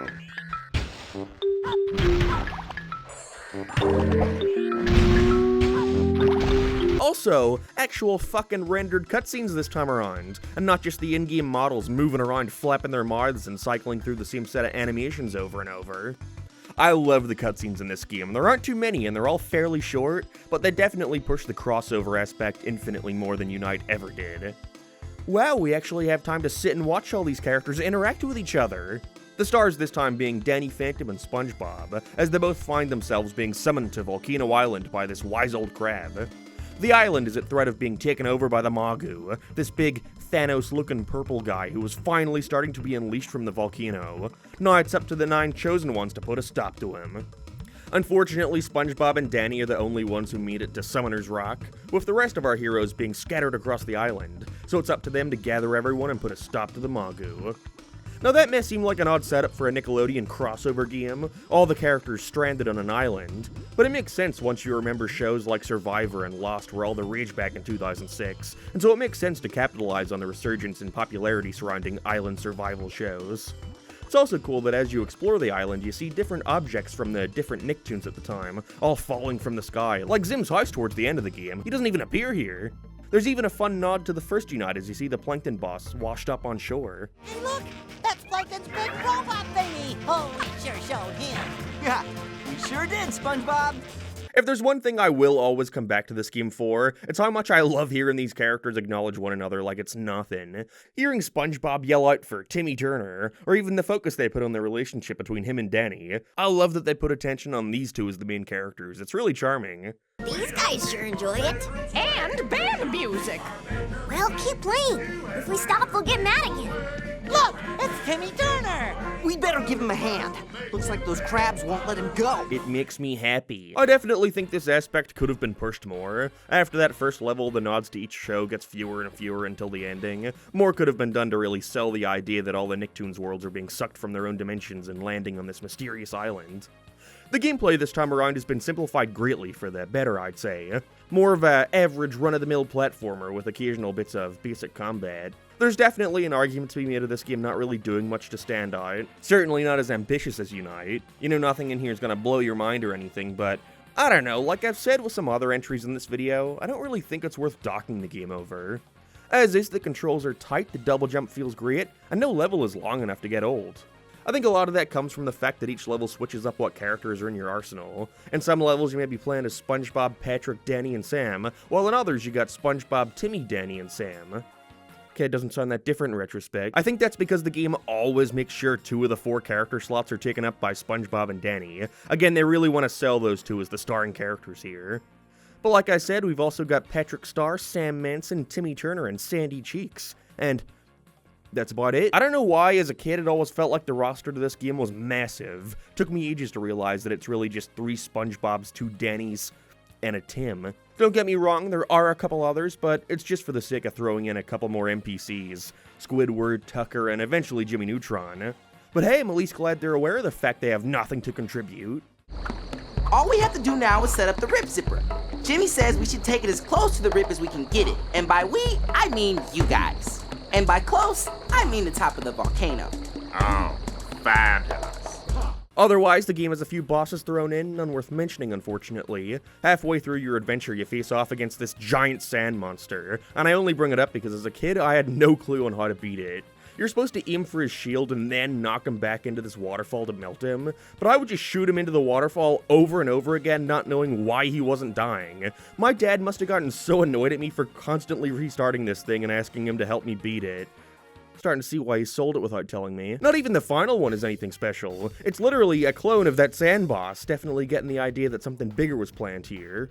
I mean, that can be said about the entire game. All in all, it can be beaten in around 2 hours, and that's not even rushing. I want to say there's maybe 10 levels, that's including boss fights, each of which are only around 10 to 15 minutes long. Quick fight against the Magu, and that's it over.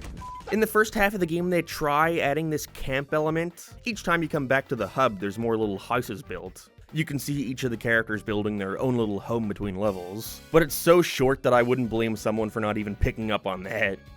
There are a few more things to do. Each main level features a series of salvage items, each tied to a specific character. Some are fun references to each show as well, like a photograph of Trixie or a giant pearl. By collecting all 4, you can either get access to cutscenes, concept art, or a unique level for each playable character. They're nothing more than quick time trials, speedrunning your way through 3 courses, but I appreciate them being here for nothing more than a bit of visual variety. But it sucks, because it really does feel like the game ends right as it starts to get going. By the time you rescue Sandy, the last of the chosen ones, there's only a couple levels left. It's like there was no point in adding her at all.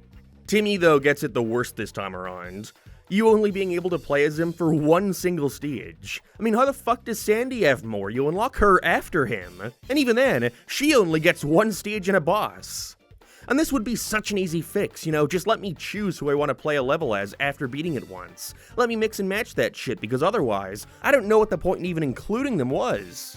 I get it, more was probably planned, but come on. Nothing confused me more as a kid than seeing Timmy and Patrick present in the sand monster boss fight in the back of the box. How do I do that? It seriously sucks that Jimmy has been demoted to NPC. I do like the idea of him being the guy behind the chair, and I'd rather that than them not include him at all, but I don't know, I would have been getting serious FOMO if I were him. Again, there was clearly meant to be more. There's actually concept art for the game showcasing Jimmy on the island with the others, as well as a fully modeled SpongeBob riding in a handmade glider, and most interestingly, a sketch which included Jenny from My Life as a Teenage Robot featured alongside the rest of the cast. Much like Unite, there was evidently something much bigger here that had no chance of ever being made. I think at this point I've just come to accept it. But what comes with that is accepting what is here. And what is here is a pretty solid platformer filled with characters I like and a simple but incredibly charming story. It's all it takes to be one of the highest ranking games on this list so far. I think despite the small scope, these games were selling pretty well at the time, so much so that Nicktoon's crossover games became a yearly thing. I can see why. They were some of the biggest cartoons at the time, so seeing them all together was like a dream come true for a 2000s kid. Anyone else get really annoyed by me saying that? I know I did.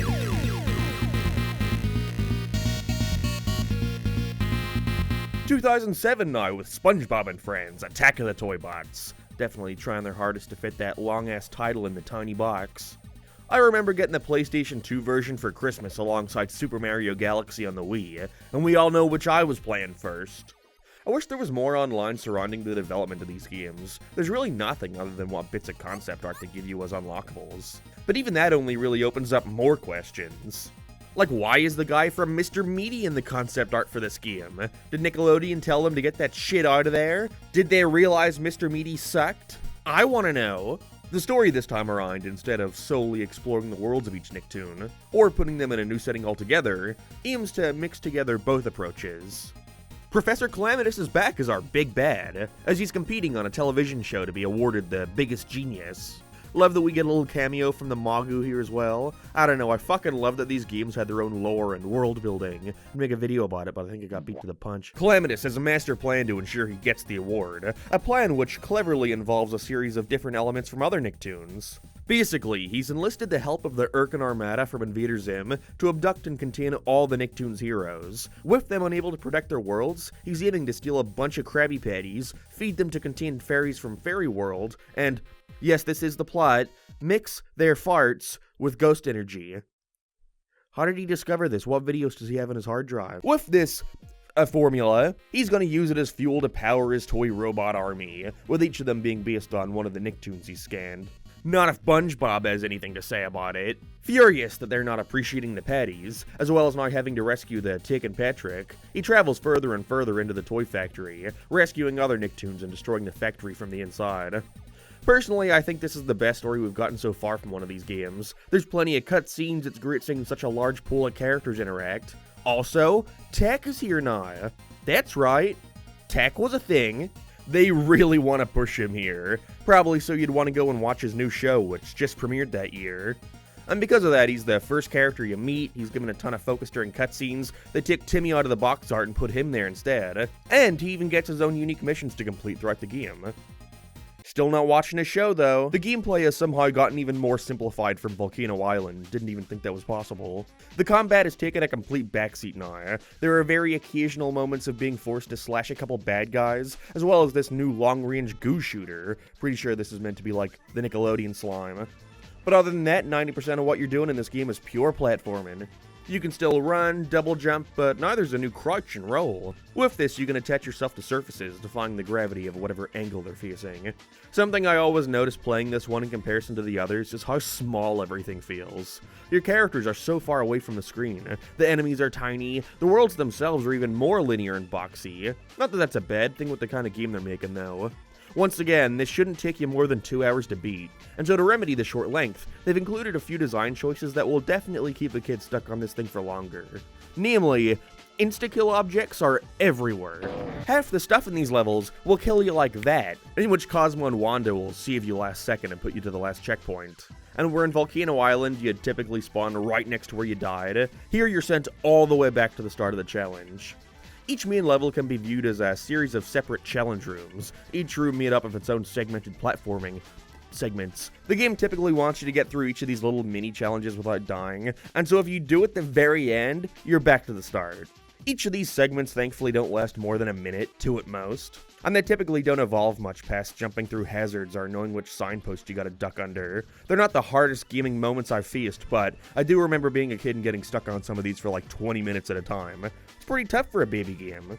Not to the same extent, of course, but there's something about this game that always felt very reminiscent of those rage games you'd find online. Someone could easily recreate these segments in Mario Maker and watch as Aaron Hansen spends 4 parts trying to beat it.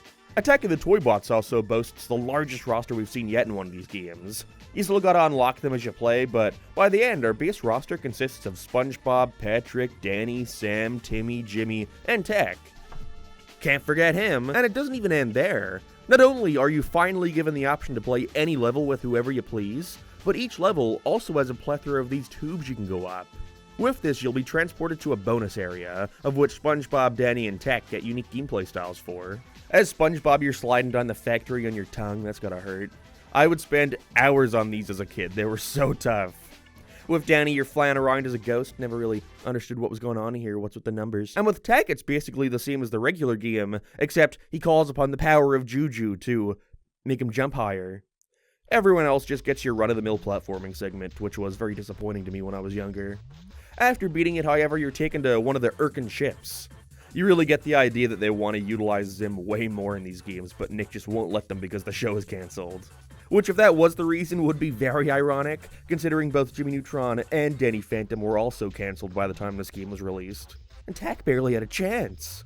He's Tak. Anyways, by defeating the wave of enemies in here, you're rewarded with a master model. Basically just a PNG of a Nicktoon. And there's a wide variety in here. We got characters from Hey Arnold, Rugrats, Aerial Monsters, Chalk Zone. These games use such a limited cast that I think fun references like this do a lot in making it feel like a celebration of all Nickelodeon. Better yet, some of these master models are more than just a PNG. They're fully playable characters. We got Stimpy, Gurr, Rocco, and Jenny, all able to be played as in any future or past level. It's so cool they added them, even if they have no plot relevance in the story. They even bothered to have their own original voice actors come back to quip during stages.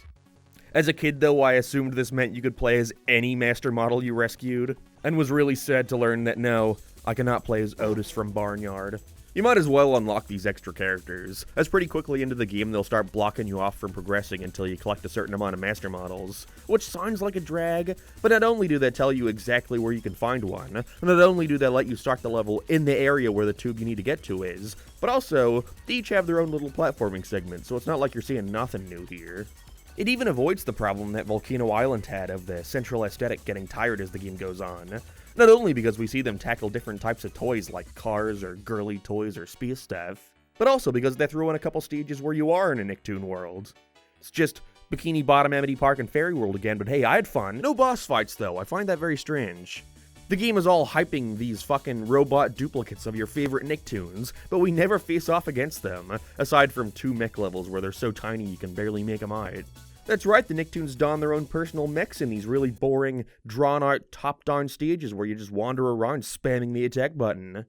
I played the Wii version for this video, which unfortunately meant I had to try and point my remote at the screen, but I'm using a PS5 controller. It was not fun. Please excuse the gameplay. This is the final level, by the way. No final boss. No confrontation with Calamitous. You're roaming around this dull-ass factory, reach a door, and then that's the end. We find out that Calamitous has lost the Biggest Genius Award to Chadbot. A character I have failed to mention until now. Bro, just wait until you meet his brother Chudbot. Jimmy and friends have given their collection of master models to him, so that makes him the biggest genius, somehow. Yeah, that's how the game ends. Is it weird to say I think this might be the best crossover game so far? I mean, it's without a doubt the most rushed. It reeks of cut content and a scaled-back production, but because they went in knowing what they could and couldn't feasibly get done, I don't know, I think it resulted in a very basic but very fun gameplay loop. Again, it's pure platforming fun. I probably wouldn't recommend this game to someone who isn't a fan of these shows, or at least if that's the case, please know what you're in for. It's not a great game. It's hard to call it good. But I have fun with it, and by gosh, that's all that matters. Look up the soundtrack, by the way. It's genuinely great. Same guy did Doom 2016.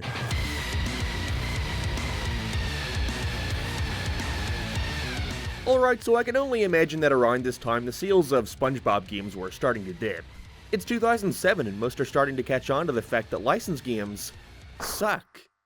The mascot platformer is also beginning to lose its luster after everyone and their grandmother tried replicating the success of Sonic and Crash Bandicoot. Making a successful SpongeBob game wasn't a given anymore. People are starting to be more selective with what they spend their hard-earned money on. When the Wii launched, were people gonna get Twilight Princess or Creature from the Krusty Krab?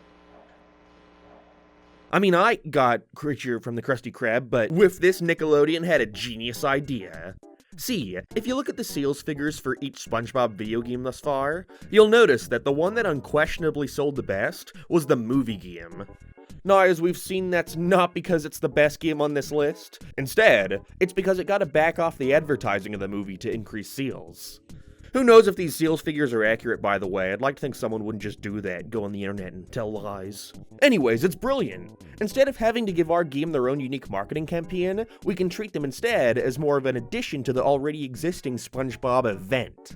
And that brings us to our current entry, Atlantis SquarePantis. I was obsessed with this special back in the day. I had it recorded on our Sky Digital box so I could watch it whenever I wanted. Loved the music, was genuinely sad when they had to leave Atlantis in the end. In retrospect, this special's shit. SpongeBob has never had the best track record with their 45-minute events, so when rewatching it, it's hard not to pick up on the contrived story, the fact these songs were undoubtedly not written by actual songwriters, and the ending being super anticlimactic. None of that mattered to me, though. I thought it was peak fiction. I was gonna get the next SpongeBob game anyway, but now knowing it would be based off one of my favorite episodes made me want it even more. This is like the equivalent of them making a video game based off that Dungeons & Dragons special they did in Season 4, which, okay wait, they kinda did, like a year ago. I had to wait a couple months till my birthday, so the hype had been building up. But when I finally got to play it, something felt different. Not that all these SpongeBob games have been consistent between entries, hell no, but there was always something about Atlantis SquarePantis that felt cheaper. Can you imagine? Something that feels cheaper than this. Didn't stop me from beating it over and over again, but each time I did, there was a long-standing feeling of, oh yeah, I gotta do this level? Ugh. Atlantis SquarePantis is not a traditional platformer. It's not a platformer, period. Atlantis SquarePantis is not really anything. To start, the game follows an abridged version of the plot from the special, even opening on a "how the heck did we get into this silly situation?" for some reason. SpongeBob and Parick accidentally stumble across a piece of an Atlantean amulet, which when put together with the other half, summons a ride that will take them to the lost city of Atlantis. An ancient civilization that is also extremely technologically advanced, but all they really care about seeing is the oldest living bubble in existence. With this, they're given a tour around the place. Mr. Krab, Sandy, Squidward, and unbeknownst to them, Plankton are also here. They destroy the bubble and have to escape. Pretty basic shit. The only thing worth noting about the story here is they couldn't get Clancy Brown to voice Mr. Krabs, and so instead of doing what they usually do and getting a stand-in to mixed results, but yeah, instead of that, they chose to make Mr. Krabs mute the entire game. He's the only character who never says a word, and also is the character with the derpiest looking character model. Because of this, he steals your attention in any scene he's in. You just can't help but watch him as he tries to blend into the background, looming over the entire game. So like I alluded to before, we don't have one single gameplay style this time around. We have tank levels where you ride around the grounds as Plankton, shooting ice cream at the Royal Army as you make your way to the goal. These are incredibly basic, it's way too hard to die, so you find yourself just moving forward and hoping for the best half the time. There's first-person shooter stages, just what every SpongeBob game needs. In these, you play as Sandy, shooting like pellets or pearls outside of Squidward's ass to knock out the guards. You can't move in these, by the way, you are quite literally on rails. There are these Pokemon Snap-Ass stages where you're, again, on rails, and have to take photos of glowing objects, either in a museum or while looking through the Atlantean treasure room. Is it fun? Well, it's kind of hard to fuck up Pokemon Snap, but I'm also not sitting there like, damn, I gotta play that level again. Also, I would talk about these individual gameplay segments for more than like a sentence, by the way, but most of them only get like 2 stages, 3 at most. The driving the van segment only gets 1 level, which is a shame as it doesn't control horribly, but making more would require them to map out another course, so fuck it. Another Sandy shooter stage! I didn't mention it before, but in between levels, Creature from the Krusty Krab would have these mini-games for bonus points, where you'd have to perform a very simple task for a minute or two, like organizing junk or grabbing items without getting caught. Atlantis SquarePantis is like if they took all of those segments, removed the actual stages in between them, and sold it as a full fucking game. My favorite would probably have to be the ones in which you control 2 characters from a top-down perspective, and have to solve some very light puzzles to get to the goal. Each character has their own moves. Parick can throw things, SpongeBob can get under gates, Squidward can run on treadmills, Sandy can lasso stuff towards her, and Mr. Krabs can attract himself towards money no matter how far away. It's nothing stellar, but it's these segments where I was able to squint my eyes and pretend I was playing an actual video game. Too bad there's only 2 of them. The one they have the most here is also coincidentally the one that looks like it would have been the easiest to develop. Huh. More often than not, you'll find yourself in these Parappa the Rappa-ass stages, where you have to press the correct button as it lands in the green center. There's no real challenge, nothing to really look at, and then it's over. Wait for the next one! These were my favorite stages as a kid. They have ones where you're walking around the different rooms of the Me and Atlantis building as 3 characters. Each of them is treated as a life. Fuck up and they get taken out, sometimes very violently. I think I just thought this was like funny, and so I would replay these levels over and over again, riding the line, fucking up just enough to look at the death animations, but still beating the stage. Might need to look into a therapist. There are 14 levels total in this entire game, most of them not lasting longer than 5 to 10 minutes. This was evidently a very scrambled together game. There's hardly even 14 levels, by the way. The last one is just the fucking credits. I mean, just look at these cutscenes. They're fucking gross. They're going for this, like, flat art style, but it flops completely. I hate looking at SpongeBob's weird mouth. I like tutorial SpongeBob, though. There's a positive. You can dress him up at the shop. I like that. There's also a really fun mode where you can turn on SpongeBob's commentary during stages. It's like a DVD bonus feature, but put in a video game. Hi, folks. SpongeBob here with another Spongeadelic commentary. Spongeadelic, is that even a real word? Maybe it's one of those fake words that Mr. Krabs tells me not to use. You know, like sauropodomorpha or taxes. Little things like that are charming, but certainly don't make up for the lack of any real gameplay going on. The ending is also fucking stupid. Plankton is ready to shoot and kill our heroes before it's revealed it's an ice cream shooter.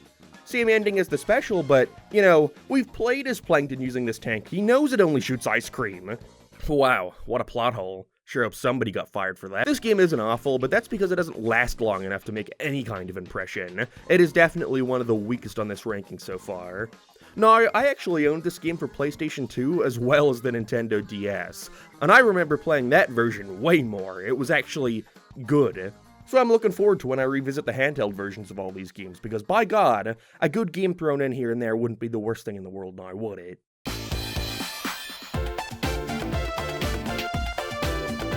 Now here's a game I actually never heard of before the making of this video, SpongeBob SquarePants Underpants Slam. Me never hearing about it before starts to make a whole lot of sense when I say these three simple words. Xbox Live Arcade.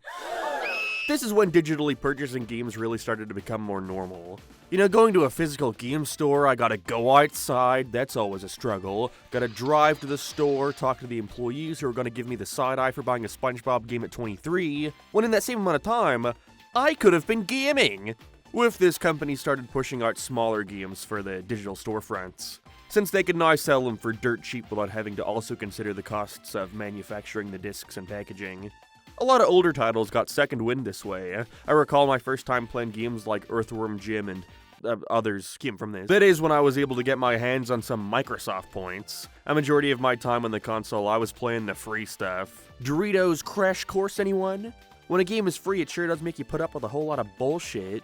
Eventually, companies started releasing entirely new games to the service. A lot of long-forgotten franchises got their second chance through this, like a sequel to Rocket Knight, or smaller games for existing series like Sonic the Hedgehog 4. The only one of these I really remember getting was a South Park Scott Tenorman's Revenge game. It did the whole looking accurate to the show thing a whole 2 years before Stick of Truth. That's for a South Park video game video, though. What does any of this have to do with my man Bob? Well, as you could expect, SpongeBob himself got one of these Xbox Live Arcade games, in the form of 2007's Underpants Slam, once again developed by Blitz Games. You'll notice this game came out the same time as Atlantis SquarePantis, and oh boy, does that become a whole lot more obvious when you get your first glimpse at it. This game reuses all the character models from that one. Yes, Mr. Krab still looks like he's got nothing going on upstairs. I like his run though. They even reused the entire Atlantis locale here. And that's not to mention, the entire soundtrack is completely reused from Creature from the Krusty Krab. I mean, talk about thrown together. Well, maybe they just put all their budget into the gameplay, right? No. Play as one of 5 characters: SpongeBob, Parick, Mr. Krab, Sandy, or Plankton. Sorry, Squidward. As you're dropped into a small arena with the goal of collecting 99 pairs of underpants, within a certain time limit as King Neptune has lost them or something, I don't know. The underpants are either sitting in the open being carried by enemies, or hiding inside smashable objects, with you getting a small bit of time back for every one collected.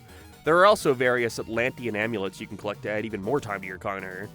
This really makes me think this is what THQ put their money into instead of porting Atlantis SquarePantis to the 360. Do all this for like 9 levels, only 3 of which have their own unique aesthetic, and then you're done. Not that I would expect an Xbox arcade game from 2007 to have the most complex gameplay or anything. I mean, look at the fucking regular releases. But if your loop is that simple, then it better be a fucking fun and addicting loop. it's not. Okay, so this game got delisted from the Xbox store a long time ago before quietly making its return a few years back, but I still haven't found a reason to want to own an Xbox, so I had to emulate this game, and so I don't know if it's just because of the version I was playing, or if the actual game runs like this, but this shit was lagging hard. I'm willing to accept the former, but because of that, it made this game way more difficult than it needed to be. You can ground pound, punch, and jump. That's pretty much it. There's also a screen nuke I kept forgetting to use. It is way too easy to grind pound when you didn't mean to. My gameplay must look like a fucking monkey was playing it, but I assure you, half these inputs were not intended. For ages while playing the game I thought, why the fuck are some of these jumps so hard to make? Why do I feel like I can just barely get to where I need to be? Why do some platforms feel just out of reach? Then, I'd look at someone else's gameplay and realize they're not experiencing the same shit I am. I would go about completing these levels in the most obtuse ways possible, thinking, they really expect you to beat it like this? Are they fucking stupid? Only to see no! My laptop is fucking stupid! There was nothing more frustrating than playing a stage over and over again, finally getting the perfect luck you need to get the underwear quickly, only to have the game fuck you over and have you time out when you had 98. I eventually realized my jumps not going as high as I wanted to was tied to the lag. If there was too much stuff on screen, the game would chug and not register me holding down the jump button for as long as I actually was. Levels like Atlantis required me to get everything at the top first, then carefully work my way down to where the enemies were, as when I got down there the game would fucking shit itself and not let me get back up. I mean, look at this, every single jump is a different height, there's no possible way of predicting this shit. Again, maybe not necessarily the game's fault, but it was still fucking annoying. I also didn't realize there were lives in each round. I figured your health bar was all you had to be concerned about, but once they started introducing insta-kill pits, it was game over. If I got stuck on either side of one of these, there was a 95% chance I was not making my way back. I got to a point of no return. I just could not get the game to work consistently enough to trust I wouldn't be spending an hour or two per level. I got through each of the 3 locations. I have a pretty solid idea of what the rest of this shit looks like. And with that, I think I can safely say, this was by far the most headache-inducing experience of the video so far. If I didn't have these issues, then it would probably go up from horrendous to utterly forgettable. So let's just say I don't think I'm missing much.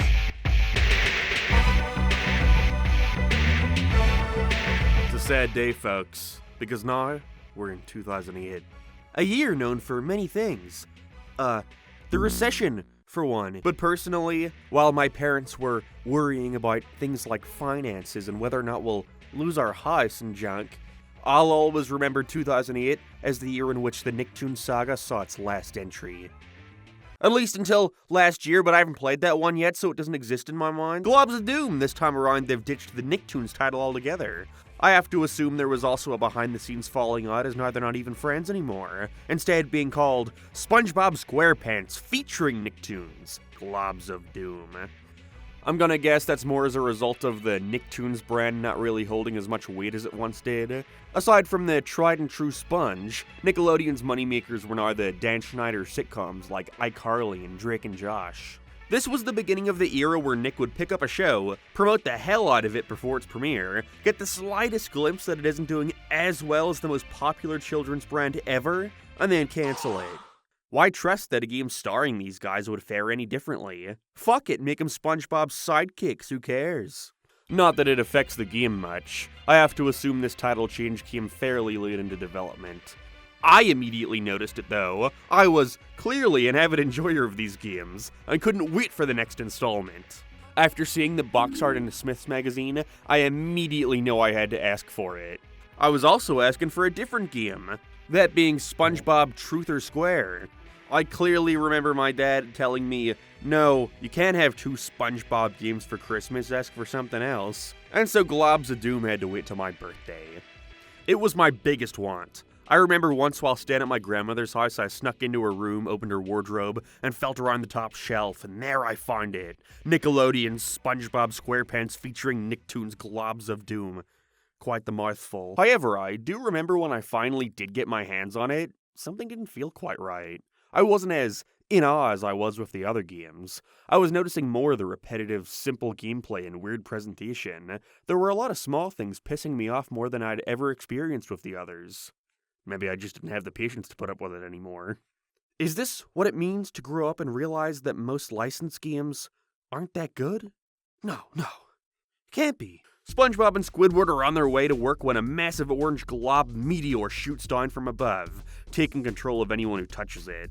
And then, in a scene very reminiscent of the first game, Jimmy Neutron opens a portal to Bikini Bottom to recruit SpongeBob and Parick for another multiverse-saving adventure. Yes, this is what Jimmy looks like. Okay, to get it out of the way, the character models in this game are hideous, mainly for the cutscenes, of which there are a lot of. James is looking a whole lot more like Charles than Isaac Neutron, and how the fuck did they not realize how unsettling Tech's character icon is?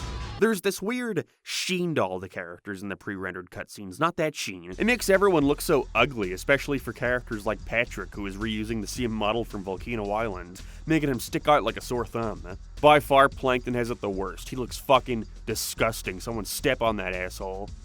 Anyways, SpongeBob finds himself now back on Volcano Island, a detail which I always appreciated. It acts as the hub with portals between each Nicktoon's worlds. Even the wise old Krab makes a return. Although it always bugged me that he now has the same voice as Old Man Jenkins from SpongeBob. That made me like irrationally mad as a kid. Jimmy has set up a system that will give everyone their own personalized weapon to take on Globulus Maximus. Both the heroes and their villains. That's the other aspect that annoyed me when I was younger. The cast. See, the bad guy this time around is apparently so devastatingly powerful that Jimmy must call on the help of one villain from each respective show. So the total cast consists of SpongeBob and Plankton, Danny and Technus, Jimmy and Beautiful Gorgeous, Zim and Dib, finally got them in, I see, and finally Tech and Traloc, a character I've never seen or heard about outside of this stupid game. You might notice someone is missing this time around. One Timmy Turner? I don't know.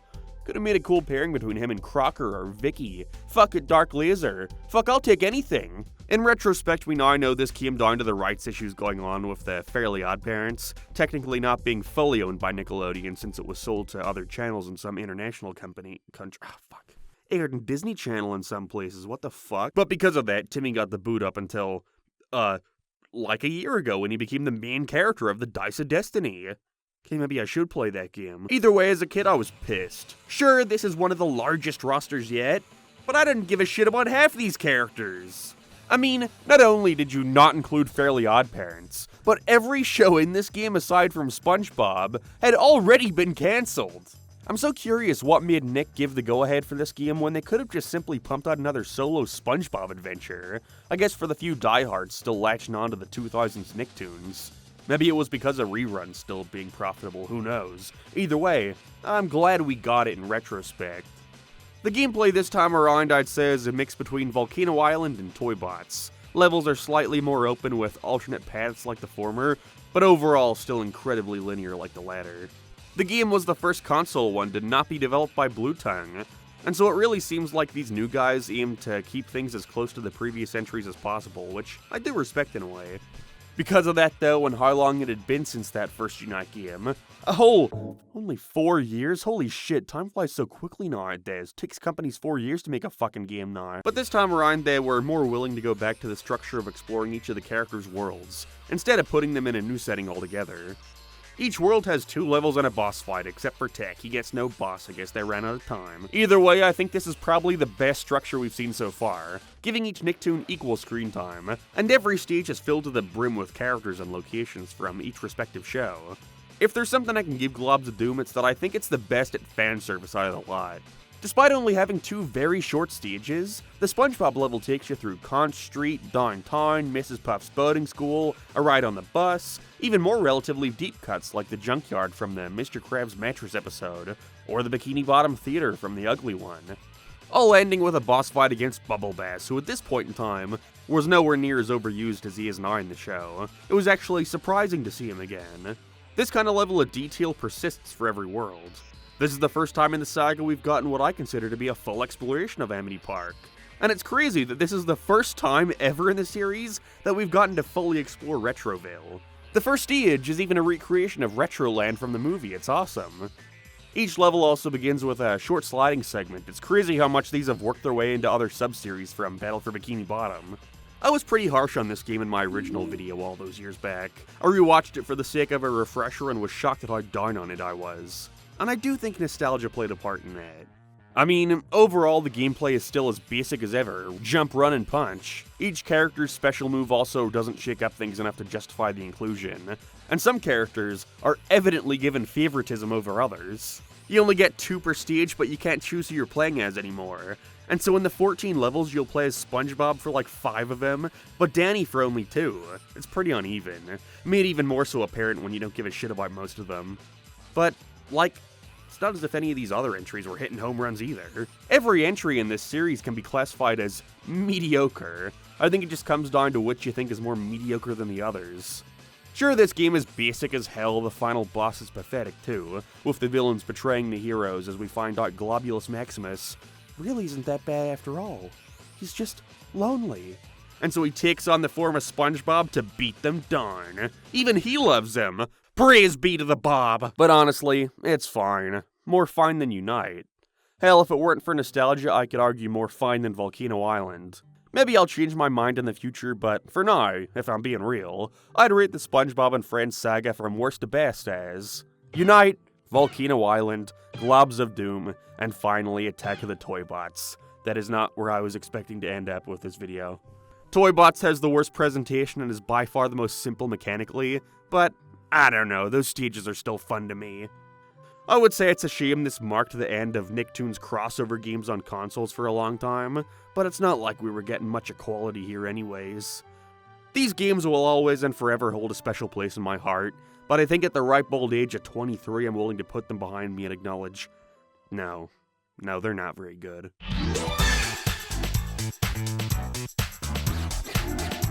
SpongeBob SquarePants Truth or Square, by far the SpongeBob game I find myself most anticipating the release of.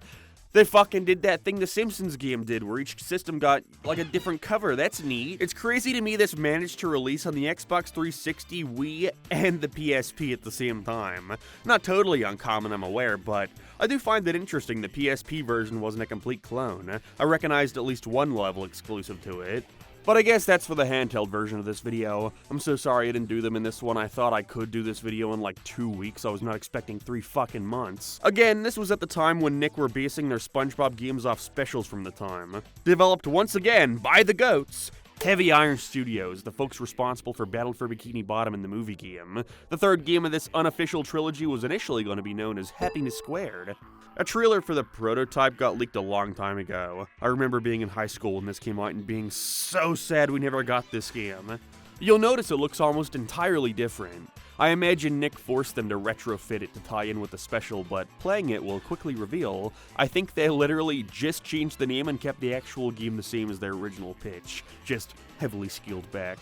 I assume this because the game does not follow along with the plot from the special. Now, Truth or Square is widely considered to be one of the worst episodes in SpongeBob history. We got a boring plot where the main character trapped in the vents of the Krusty Krab, while remembering the time, filled with shocking segments they could fit in a trailer, without actually having to commit to making them canon, like SpongeBob and Sandy getting married.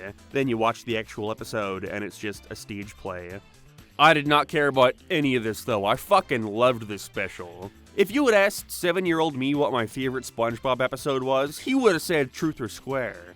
The stupid prick. I loved that it was just a celebration of SpongeBob. No matter how mediocre the actual episode was, all I could see was the cool mixed media, the catchy songs, the fun patchy segments, and the complete indulgence of SpongeBob as a character. If there was anything that made me want to make cartoons, it was the Jimmy Timmy Power Hour and Truth or Square. Kinda sad inspirations, I know. The game is what we're focusing on today, though, and I have to imagine whatever their original plot was ended up being retrofitted to match the special in the most minor of ways. It's the 117th anniversary of the Krusty Krab, and SpongeBob has been entrusted with not only hosting the party, but also with hiding the secret formula from Plankton on such an important day.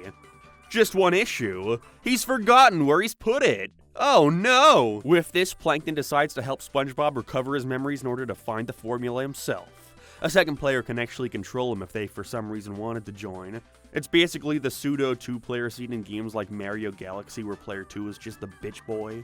But SpongeBob realizes the only way he can clear his head and remember where the formula is to become as happy as possible. And so he and all his friends decide to remember the times together, reliving their most iconic moments in order to make SpongeBob happy. Because of this, each level is a reimagining of an existing SpongeBob episode, although they exclusively pick from the first 4 seasons. Aside from a couple nods here and there, like the Sponge Henge from that horrible episode making an appearance. Yes, so we basically got SpongeBob Generations. Or I guess Sonic Generations is actually Sonic Truth or Square, judging by the timelines. Each of the 10 stages are based off classic episodes like SpongeBob trying to get into the salty spittoon, Squidward's first Krabby Patty, jellyfishing with Patrick, or even the Christmas episode. Nostalgia overload! I think the latest we have here is Karate Island, but again, that was in Season 4. This game came out while the series was in Season 6. I guess that's just a testament to how many iconic episodes came from then. That's not to say there aren't other references in the stages themselves. For example, I noticed the texture of the gum you gotta launch yourself from later on looks very similar to the Gift of Gum episode. Now graphically, this game looks okay for what it was. A Wii game. Except it also came out on Xbox 360. All they really do is add a shit ton of bloom and particle effects. Otherwise, it looks pretty basic compared to other games coming out at the same time. For Christmas, I asked for this, Globs of Doom, and Donkey Kong Country Returns, and they got me this over that. Safe to say I got the short end of the stick. Could have been worse though. Even as a kid I could tell I wasn't enjoying this anywhere near the same I did the others. It was actually very similar to when I first played Globs of Doom. This game is clearly based off Battle for Bikini Bottom, except character models are a little better, as well as the animations. I love this idle animation where SpongeBob slowly dies and rots away. The stages are very linear. I would say it's akin to the movie game, but that at least had more variety through the inclusion of power-ups, their upgrades, and the bonus stages.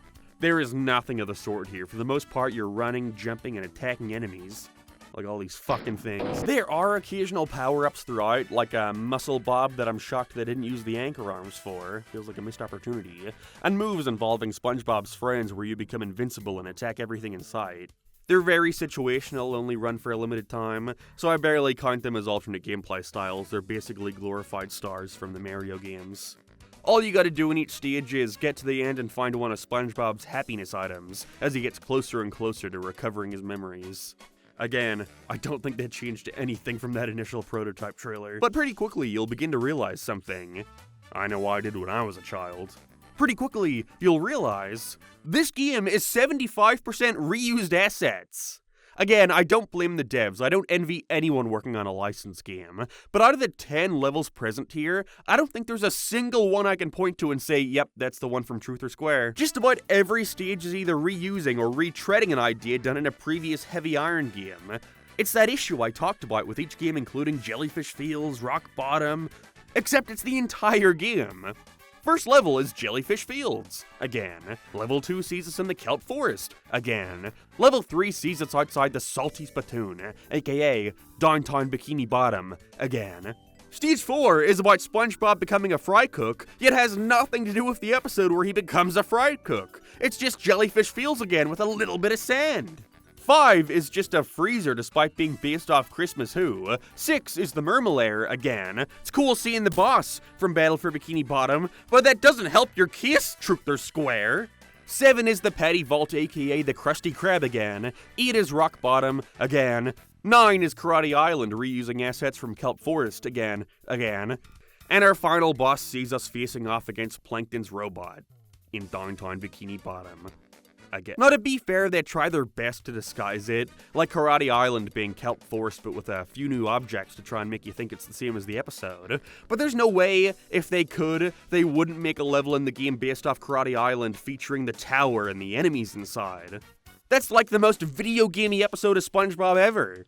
And I'm pretty sure the latter half of Rock Bottom reuses monster assets from the movie game. And even then, this level isn't based off the Rock Bottom episode, it's based off the Graveyard Shift episode. Again, there was no way the decision to make this based off the special didn't come way too late for them to do anything with it. It just seems like they put together happiness squared with what they already had laying around. You can even see a clip of SpongeBob in a level reusing the monster Abyss from the movie game. And then when the game was greenlit, they were given like a year to complete it, and make it about this stupid fucking episode that barely had a plot itself. It bogs the whole game down and easily makes it the least memorable of the trilogy. The only thing I ever remembered about this game was the SpongeBob's House Hub area, where you can buy costumes for yourself as well as all the secondary cast, and buy or upgrade different items in SpongeBob's home. I liked that. And it's not as if truly original locations would have saved it because, again, gameplay-wise, it is also the weakest of the three. Battle for Bikini Bottom has its massive scope and 3 playable characters, the movie game has its bonus stages and the 3 alternate gameplay styles, and the uniqueness of being based around the film. Truth or Square just feels cobbled together in comparison, with whatever assets they had laying around and enough new to be able to justify its own existence. That's not to say it's bad, not at all. As is, it's a fine game, it's okay, and one I got a lot of playtime out of as a kid. But even then, it didn't fool me. We were well into the next generation of consoles, and the standards had risen, unfortunately for THQ. This game would have been great if it had come out 3 or 4 years sooner, but in 2009, people were expecting more from their games. And so what should have been his best game yet came out to be the weakest of the Heavy Iron trilogy, as well as their last SpongeBob game altogether. Made back to the multiverse though, and as a 7-year-old, I could only think one thing. I'm done with SpongeBob games. I don't want to get the next one. What was it anyways?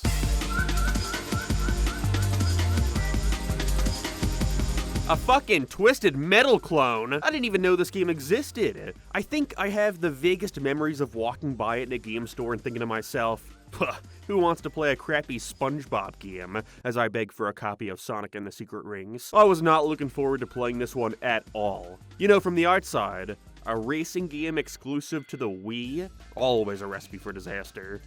You got the horrible motion controls that barely work, no content, horrible graphics, and this game's menu did not quell my worries. The loading screen is made up of cobbled together pieces of stock art. Ugh. Then I got into the tutorial and thought, wait a second, this isn't just a dogshit SpongeBob kart racer, it's something actually kinda fun. Saying that though, isn't it bizarre that a SpongeBob kart racer just doesn't exist? I would have thought they'd try that before a party game. Every mascot had their own kart racer, even the bloody M&Ms. A SpongeBob version sounds like a no-brainer. Either way, I'm at least glad the team decided to do something different. Again, Boating Bash is actually, in fact, a demolition derby game. I mean, I guess it makes sense. I have to wonder if maybe this was suggested as to not break the canon of SpongeBob being a horrible driver. What's your excuse, Nickelodeon kart racers? Blunder. That for fired got somebody hope, sure, I boy. Wait, what? So the story for this game, if you could call it that, showcases SpongeBob once again failing his driver's test. Although this time it's followed by an offer by Seymour Skills, a shark who's going to help him train through his Learn to Drive system, which takes you through how to be a good driver by showing you what it's like to be a bad driver. Over the course of the game, more characters are brought into the mix like Patrick, Sandy, Squidward, Plankton, Mr. Krabs, and even Mrs. Puff herself. This is all presented through horribly animated and rendered cutscenes. I mean, come on, these have to be in the running for some of the worst so far. It's reusing all the models we've seen a million times. Patrick still can't seem to open his eyes, he might need to see a doctor. And this little Conch Street set they have looks hideous. The colors are especially gross this time around. They also seem to not want to animate the characters' pupils or mouths half the time. It's really unappealing, but at the same time I can understand that the cutscenes probably didn't have high priority this time around. Probably the biggest surprise to me going in was that, no, you actually don't need to use the motion controls. Apparently there's an option for it to use the Wii wheel and play it like Mario Kart, but who the fuck would ever do that? Oh yes, please game, please control like shit, please! Instead, I decided to use the Wiimote and Nunchuck setup, but mapped to a PS5 controller. Not the most intuitive thing to get around. Because of that, I find myself loathing the tutorial of this game. I find the cars to control so poorly. There's way too much emphasis on this drift that's way too tight for its own good, making it super easy to spin out. But once it actually started putting me in the game, and I got my head out of the kart racer mindset, I started having a lot of fun. Each letter of Drive has a series of missions associated with it. You're ranked in your ability to beat these, and you can't move on to the next letter until you meet a certain rank requirement. They start pretty generous, like get 2 B's and a C, but by the end they start expecting you to get mostly A's. It's got a very natural difficulty curve, which I appreciated. I never felt that things jumped that greatly between levels. There are a few different modes here to take on. The regular demolition derby where you have to be the last man standing, ones where you have to knock everyone into the surrounding pit, bash into people and collect their spare parts before someone else, and then some standard racing stuff, either getting first or cause enough havoc on the track during the race. None of these modes overstay their welcome. I feel like there was a good balance between them all. And for the most part, I enjoyed each of them fairly equally. There were some annoyances, again, like holding down the drift button for a split second and whacking into the opposite wall I was avoiding, or having the knockback feel inconsistent in the ones where you have to get them off the stage. There was definitely a feeling of, okay, maybe next time I'll get good luck and AI won't completely fucking dominate me, and then 20 tries later you finally get it. That sounds like a negative, but honestly, each round winds up only lasting 1 to 2 minutes, if even, so replaying it was never much of a struggle. Aside from one mission! I guess it makes sense since this is later in the game, but throughout you'll do these ones where everyone is put in an arena and when you knock into them a bunch of their car parts fly out. They're simple enough, never really gave me too much trouble. I didn't even really have any trouble with the final boss where it's revealed that Mr. Skeels had been scamming you the entire time. The license you got is fake, and then it's time to get your revenge by chasing him down and killing him. Again, pretty smooth sailing. Only took me like 2 to 3 hours to beat it, and I enjoyed just about every minute of it. Except for that one mission. A mission that became nearly impossible to A-rank through the simple addition of adding way too many characters. Now there's way more junk flying everywhere, but also way more cars ready to swoop in and take the one you earned. There's this weird grace period where after knocking the spare parts out you can immediately grab it, but because of that, as well as the fear of staying so still that the other cars can now destroy you have to keep on moving. And as a result of this, you knocked out the spare part, which damages your car, you drive right through the thing, and then in the time it takes you to turn around, someone else drives by and grabs it. It was infuriating. I think I just settled on the B rank and was happy with that. Again, the matches are so short that I knew I'd eventually have everything play out right and get it, but goddamn, there is nothing worse than being so close to finishing a round, only to have someone knock into you and ruin the whole thing. There is like no time to see your boat get destroyed, by the way. Once it's done, you immediately get the results screen, so it's like a jump scare half the time with you not knowing how you did until the grid appears. Still though, the game was able to bring that rage out of me, which I'd say is a whole lot better than the endless snore fests we've had for the past couple entries. I had a ton of fun with this game. The single player at least. I didn't have a chance to check out the multiplayer stuff. But honestly, if this footage has looked at all interesting to you, then you should probably get this game for yourself. And by get, I mean emulate. Now here's another one I only recently heard of, SpongeBob SquarePants for the Wii. So in 2010, THQ released this peripheral for the system called the U-Draw. It's basically just an art tablet with a pressure-sensitive stylus.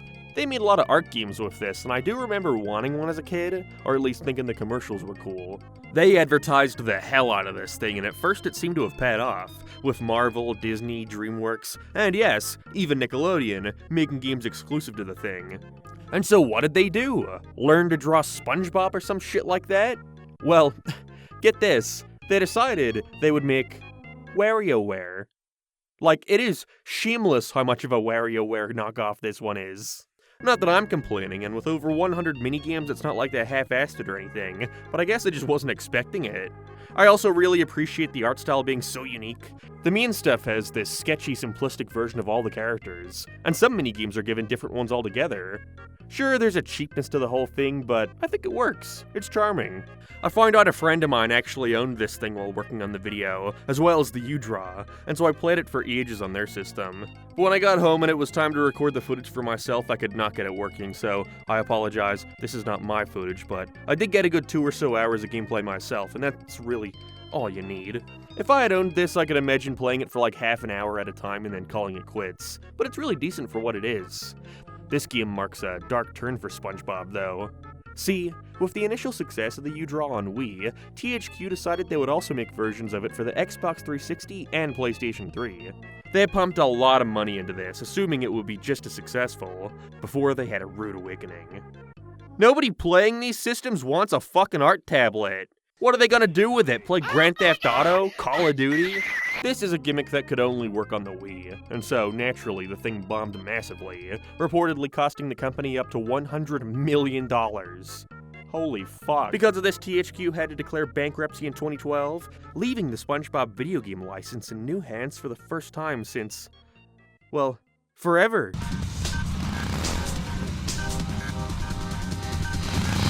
Okay, here's a strange one.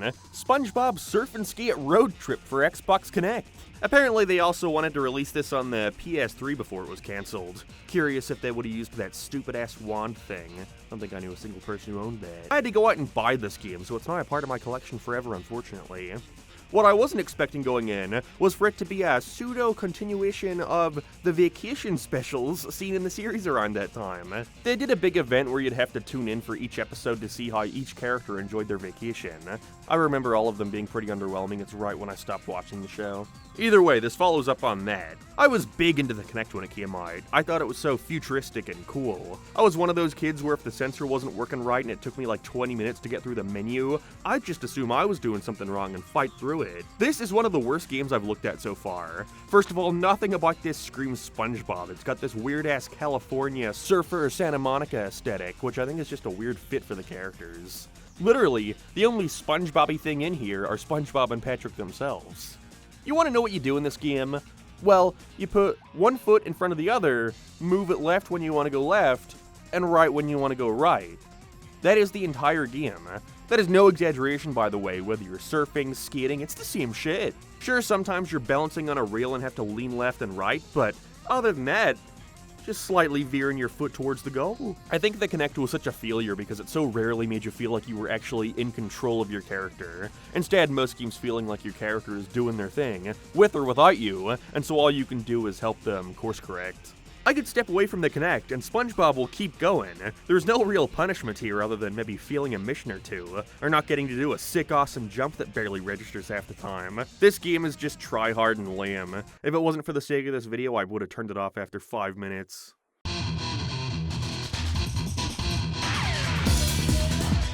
Okay, now we're getting into truly uncharted territory for me. 2013's Plankton's Robotic Revenge. I think I saw ads for it in that year's Smith's catalog before getting self-conscious about still reading a Smith's catalog.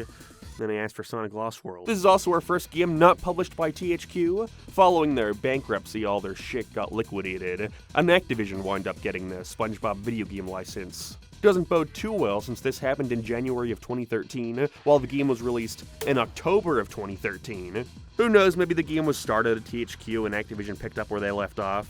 But after looking at it, nah, this shit was made in half a year. And boy, did they want this shit to sell, coming out on fucking everything. Xbox, PlayStation, Wii, Wii U, Nintendo 3DS, DS. I mean, come on, at a certain point just let the thing die. The story this time around is probably our most generic yet. And that's saying something. This was around the time people were starting to become nostalgic for Battle for Bikini Bottom, and so I vaguely remember some thinking this marked some kind of unofficial sequel to that one, given the focus on robots again. Nope. A cargo ship drops some batteries into the ocean, which Plankton finds and uses to build a giant robot army, and takes the safe that contains the Krabby Patty secret formula. It's a good thing 3 hidden keys to open it are scattered across the deep blue sea. So it's a race to the finish as SpongeBob, Parick, you know, all of them, set out to find them before Plankton and his family, who he's enlisted the help of. Pretty basic, any cutscene after the fact is pretty much just the character saying, "There he is," and "We beat him. Let's go to the next world," until the end, when it's revealed that Mr. Krabs had the formula in his back pocket the whole time. Which, by the way, is just the fucking ending of Truth or Square, the game. This is probably the most video gamey video game to ever SpongeBob. First of all, the graphics are the most basic shit ever. Like, it doesn't look bad, not at all. Again, when you know they wanted to put this shit on the Wii, I can't really expect much. But it feels so boring. The colors are plain and everything is super boxy, and the locales are the same fucking ones we've seen for the past 20 years. The Flying Dutchman ship, Jellyfish Fields, Rock Bottom. I wonder if an aspect of these games selling less and less had to do with them being so creatively bankrupt. Or it's because most of them are shit. I mean, for a second, just look at the worlds presented in Battle for Bikini Bottom, the movie game, hell, even Creature from the Krusty Krab, and then compare it to this shit. There is an effort to make it feel like you're running around an actual location. There's set dressing, fun nods to each show, it feels alive.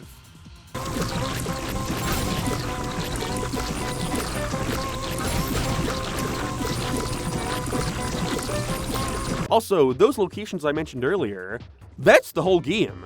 3 worlds, it is a joke. They attempt to break things up by including these incredibly short skydiving sequences, but we've also seen this done in these games before. The levels are entirely focused on combat. There is very little platforming to be had. For 99% of this game, you are getting trapped in an arena and being forced to take out all the enemies on screen.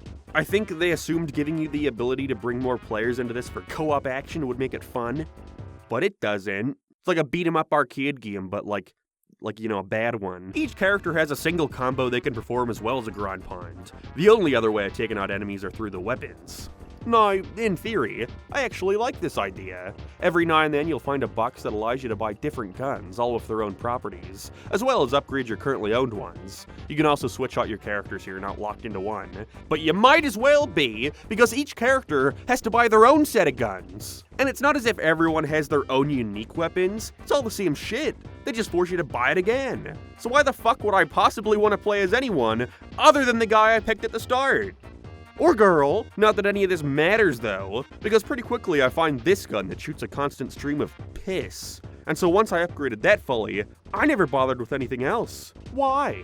It is quite possibly the most safe and bare bones game I have ever played. Towards the end, there's this Crash Bandicoot chase segment where you gotta run from a Plankton robot, and despite the fact that you'd have to be fucking 2 to die at this, I was still like, whoa, okay, whoa, they put effort into this part, okay. Maybe it coming out on everything was another reason as to why it came out so simple. They had to make sure this shit could run on a Wii U and 3DS while doing as little work as possible. At this point, each SpongeBob handheld port was its own thing entirely. I mean, I guess there's also the DS version, which is its own thing. But its own thing is basically just a worse version of the main one. I gotta play that for the next video, oh my god. It fucking uses screenshots from the console game for its cutscenes! It was 2013, did we really need a DS version? I guess so, cause you'll go to the comments and find Michael Mac Jr. 1180 reminiscing about his love for it. I feel bad for the team who had to make this. It was clearly presented to them as, we have half a year, let's just get something ready by then. And boy does it show a sequel!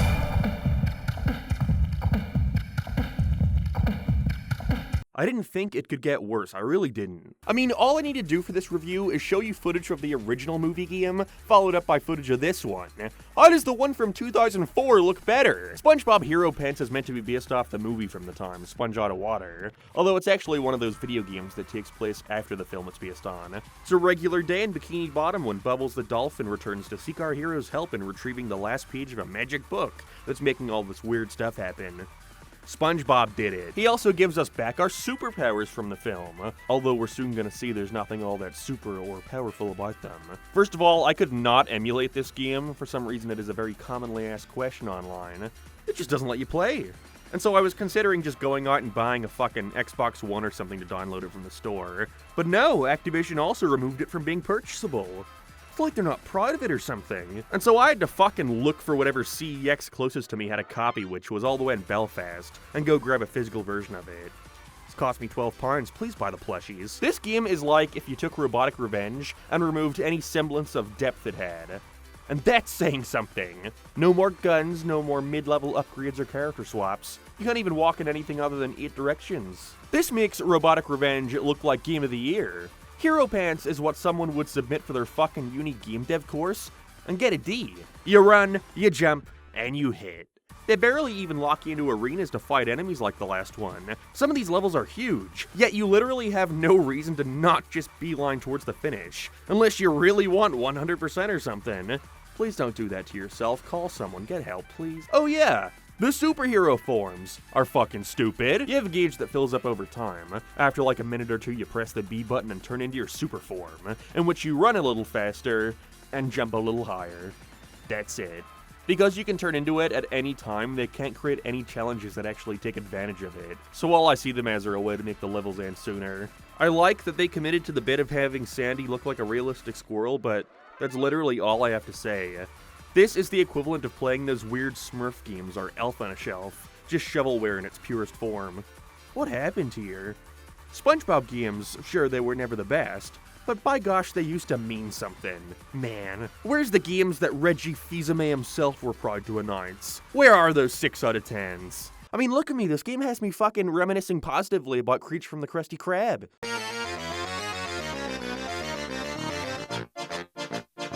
2020 SpongeBob SquarePants Krusty Cook-Off. Huh? I had no clue this even existed. Makes sense when you see it's a fucking iPad game.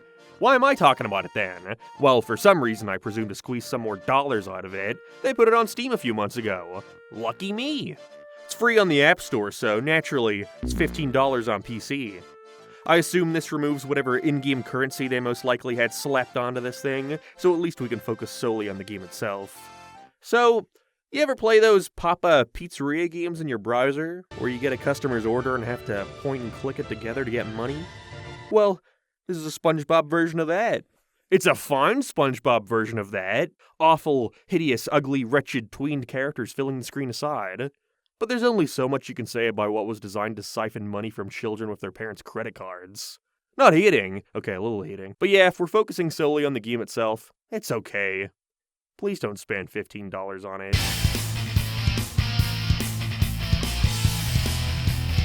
Ever since the release of SpongeBob HeroPants in 2015, we hadn't seen a proper console game in the series. That wasn't until one day in 2019 when it was announced that we would be getting a full-on remake of Battle for Bikini Bottom. Something like this seemed completely unheard of, with the game even being published by THQ Nordic, the company who acquired what was left of the original THQ back in 2011, or 2012, I forget, I don't want to look at the number. Being developed by a relatively smaller studio, Purple Lamp, they promised this would be a faithful remake fueled purely out of fans' love for the original. They were bringing on famous Battle for Bikini Bottom speedrunners to make sure it was accurate to the original, they were adding in-cut content, they were even gracious enough to not replace all the old voice lines, so we could hear my dad as Mr. Krabs one last time. I could not be more ecstatic. I bought the fucking collector's edition of this thing. It came with 3 massive statues of SpongeBob, Patrick, and Sandy, and fucking socks or some shit. I don't think I opened it, honestly. Either way, this was a surefire hit, right? Well, with fans, yes. Most absolutely loving it and feeling the hugest nostalgia blast of their lives. But critically, well, most were questioning why it was even remade in the first place.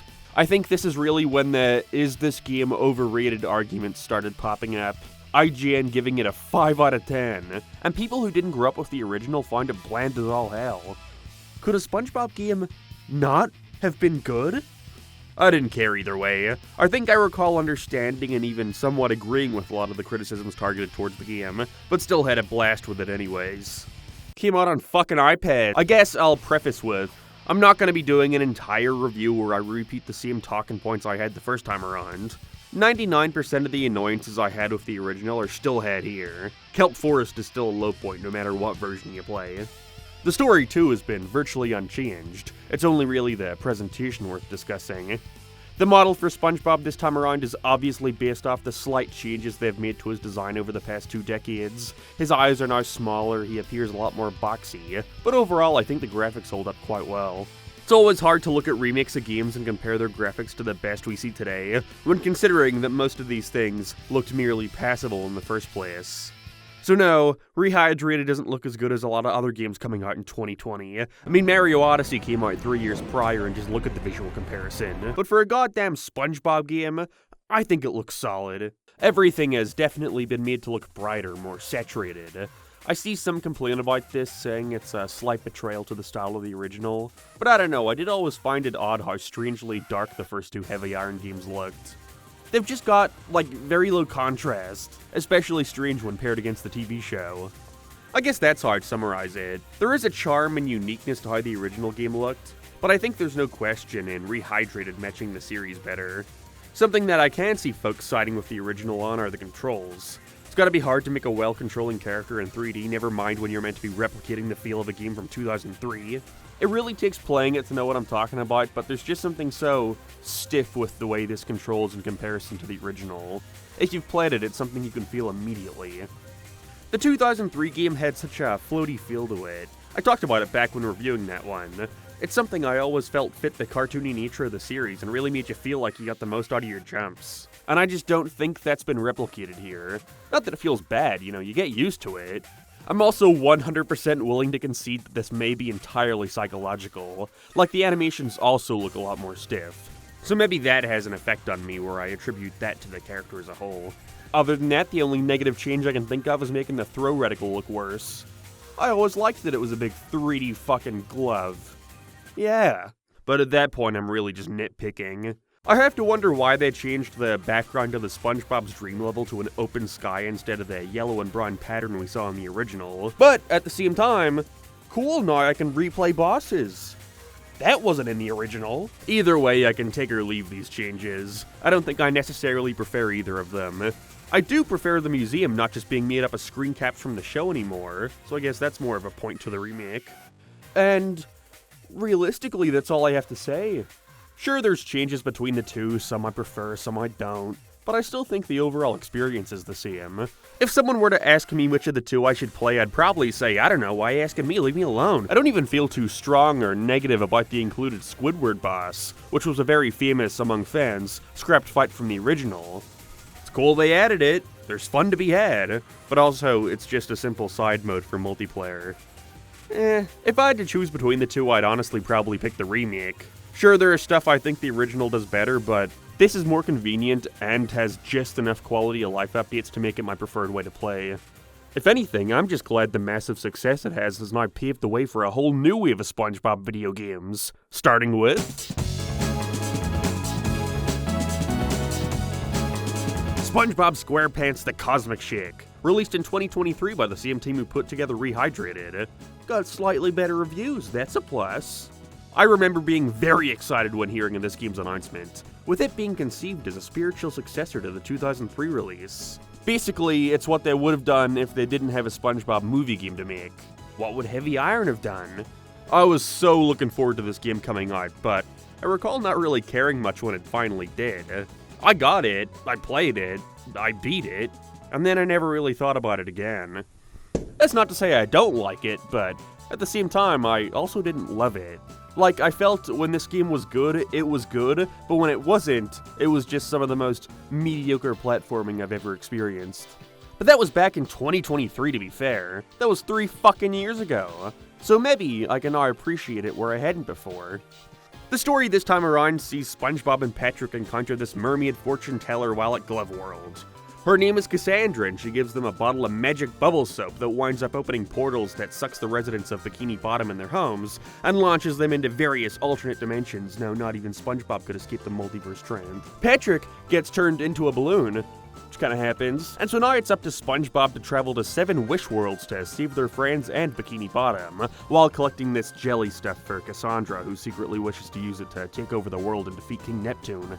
It's his soap, by the way. Multiverse stuff aside, I think this is a great story that finally lets the series branch out from using the same 5 locations again and again. It's still just Jellyfish Fields, Rock Bottom, Downtown Bikini Bottom, Goo Lagoon. It's partially a joke, you know. Instead of simply reusing them this time around, we see remixed versions of classic locales. Instead of Jellyfish Fields, it's a Western Jellyfish Fields. It's not Rock Bottom, it's Halloween Rock Bottom. Not all of them work for me, like Downtown Bikini Bottom, but they're filming a movie, or Goo Lagoon, but there are pirate ships. Like, do these really count as alternate universes? But still, I appreciate that over nothing at all. I really think if they want to continue making SpongeBob games, then they have to start branching out again. I want to say maybe 3 of the 7 levels here actually feel as if they utilized the multiverse gimmick well. Gameplay-wise, I was surprised to see that despite being a spiritual successor to Battle for Bikini Bottom, the levels have a lot more in common with those seen in the movie game. That being, they're incredibly linear. There's no collectibles at the end of the stage this time around. You just follow a series of tasks as you make your way to the end of the level. Sometimes there's a boss fight, sometimes there's not. SpongeBob has had some moves taken away since Battle for Bikini Bottom, most notably the Bubble Bowl and the Helmet Uppercut. In place of them, though, we have entirely new moves to play around with, like a dodge, permanent glide, or the most notable of them being this kick attack that homes in on targeted objects, including enemies. You could call it some kind of homing attack.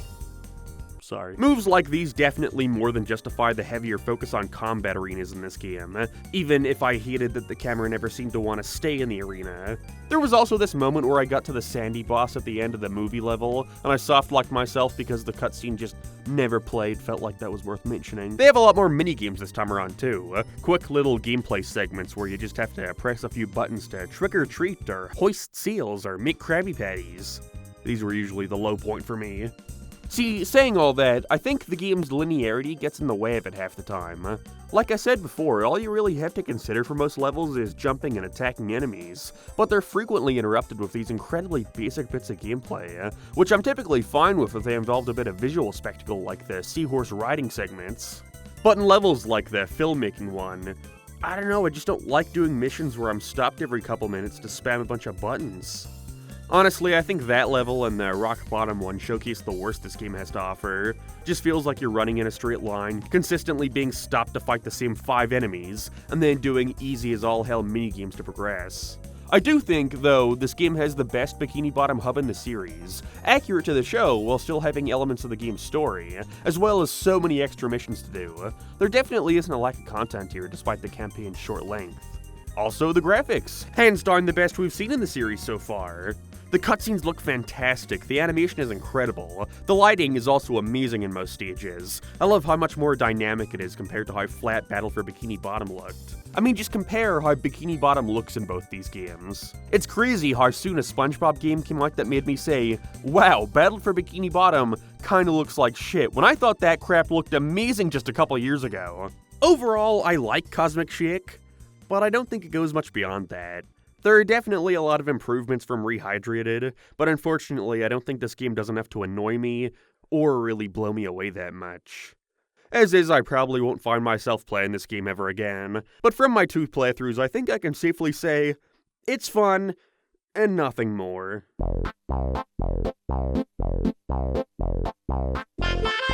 Okay, here's by far the strangest game on this entire list, the Parick Star game.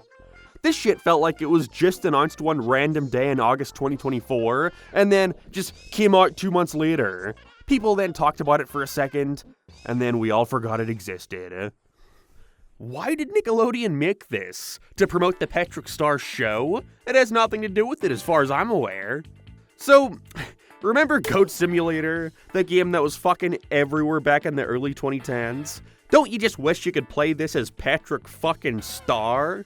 Well, now you can, as you control Parick in a massive open-world Bikini Bottom as you help the residents with their stupid problems. Like getting points while skydiving in Sandy's plane, or getting first in Mrs. Puff's race. The possibilities are limitless! I never played Goat Simulator. By the time I downloaded it at her school, the hype was dead. Everyone had moved on to Elf Yourself. And so this is my first real-time playing one of these physics games. Don't question the laggy as hell gameplay. I had vaguely recalled it coming out with complaints about performance issues, and so I assumed this was par for the course before realizing, no, my game is not meant to be running at 15 frames a second. I still had fun despite that. Parick has this goofy-ass ragdoll move where you can build up insane speed and roll down hills, and being able to grab and latch onto any object with both hands was fun. And overall, despite being very cheap and very ugly and very, well, broken, there was still a ton of fun to be had here. I could see myself playing this for an eternity as a kid, but as an adult, like 2 hours. And I mean, sure, this isn't anywhere near as quality as Cosmic Shake, but I don't know, isn't it kinda cool to be getting a string of fun SpongeBob titles again? Let's just hope the future looks bright by playing the final game in our ranking.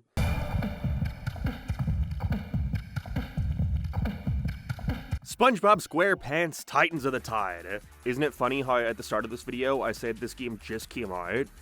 Boy was I slow. Okay, so I've only now started looking at my footage for these past couple of games, and it's all so fucking laggy for some reason. So I've been using walkthrough footage ever since Rehydrated, as well as with HeroPants and Surf and Skate. Just thought that was worth clarifying. Believe me, I fucking played this shit. Now, unlike Cosmic Shake, I did not really pay much attention to Titans of the Tide before it came out. One, because I knew I'd start work on this video soon, but also because I wasn't all that pleased with the previous entry and figured this one would be more of the same.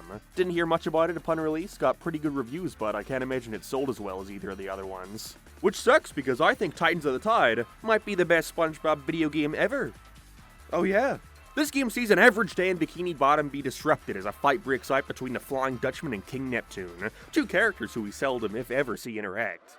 One of the Dutchman's blasts turns SpongeBob into a ghost, much like the Parick balloon from the last game, and so it's up to the gang to travel through a series of 5 worlds to stop the 2 all-powerful beings from destroying Bikini Bottom. I was also surprised to see them keep continuity with the last game too, with Madame Cassandra returning once again, and seeing Mindy for the first time in forever was a shock too. I didn't think there were a lot of used movie characters.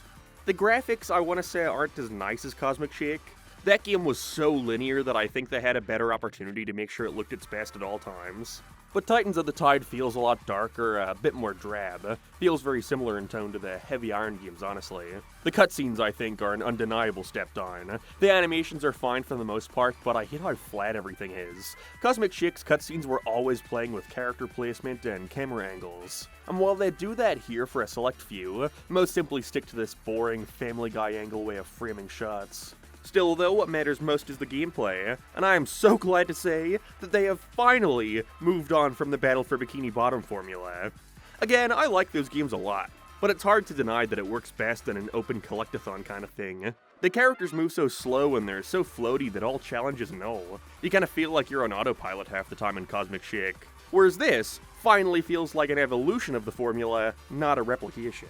If anything, Cosmic Chick is like a spiritual successor to Battle for Bikini Bottom, and Titans of the Tide is a spiritual successor to the movie game. Back to plan is SpongeBob and Parick. However, this time, instead of having to go out of your way to find a porta potty to switch, you can now do it on the fly, which feels great. There's a much greater focus on combat here, but to make that still engaging, the characters have way more options when taking on foes. There's actual strategy to consider. We now have 3-hit combos. SpongeBob's kick and bubble attack from Cosmic Chick return, and Parick is given a grapple that can pull out platforms, but also close the distance between you and your enemies. This feels much less like an open-world platformer and more like an action-adventure game. Worlds feel bigger, you're following waypoints and tackling side missions while you try reach it. They've brought back the sliding segments and the ring races. It feels like the perfect combination of all the positive traits from each SpongeBob game in the past, without feeling as if it lacks its own identity. If anything, I'd most compare going from Cosmic Chick to this, tie it is going from Rayman 2 to 3. Seems like the goal of being a pure platformer has broadened a bit. This game also reminded me a lot of Split Fiction, but not as bad. I fucking hate that game. I think what I love about it above all else, though, what I think makes it work most of all, is how it all flows together. You know when you play a platformer and they have those moves that you want to use more, but don't because of how much it disrupts your flow?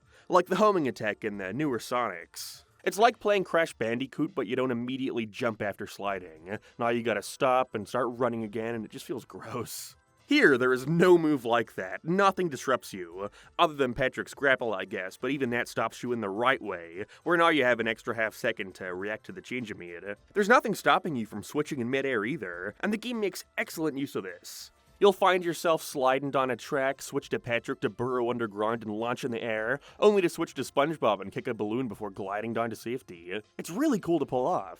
Like, sure, it's not the hardest game out there, but it feels so good that merely running around is fun. And it really sucks it probably didn't do as well as the others, because again, I think this is the best SpongeBob game, hopefully yet. So if there's anything I want you to take from this video, it's play Titans of the Tide.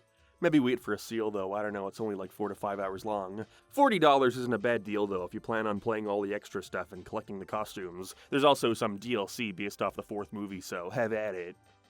With that, we've reached the end of our journey. I have now played every SpongeBob SquarePants game. 4 consoles. Really, my journey is only halfway done now. I gotta play the fucking handheld and PC ports. Look, I'm not saying it's gonna come out in like a week or a month or anything, but if you guys want to see it as soon as possible, let me know and drop a like and I'll get on it. Even still, this was quite the endurance test, just with the console versions, because most of these games are not very good. I want to say if you're getting a SpongeBob game, then you're more often than not in for a 6 out of 10 adventure. Not bad, not too good either though. But there are those games. Those special games that are either fucking atrocious, or actually pretty good. And I live for those, the good and the bad. Sure, if it weren't for this video, I wouldn't have been subjected to the shit that is Skate and Surf Roadtrip or HeroPants, but I also would have never played Boating Bash or Titans of the Tide. I really hope we can see more of these. SpongeBob is in such a good spot right now in regards to the games. And I'm so glad we have a studio as dedicated as Purple Lamp is at the helm. And I hope they can continue making SpongeBob games for the foreseeable future. I'd like to think that Titans is only scratching the surface of where they can go from here. And with that, there's only one thing left to do, and that's rank every game from worst to best. Starting with, at the bottom of the list, we have HeroPants, obviously. Underpants Slam. Then it's Surf and Skate Roadtrip, Plankton's Robotic Revenge, Movin with Friends, Lights, Camera, Pants. That's gonna be unpopular.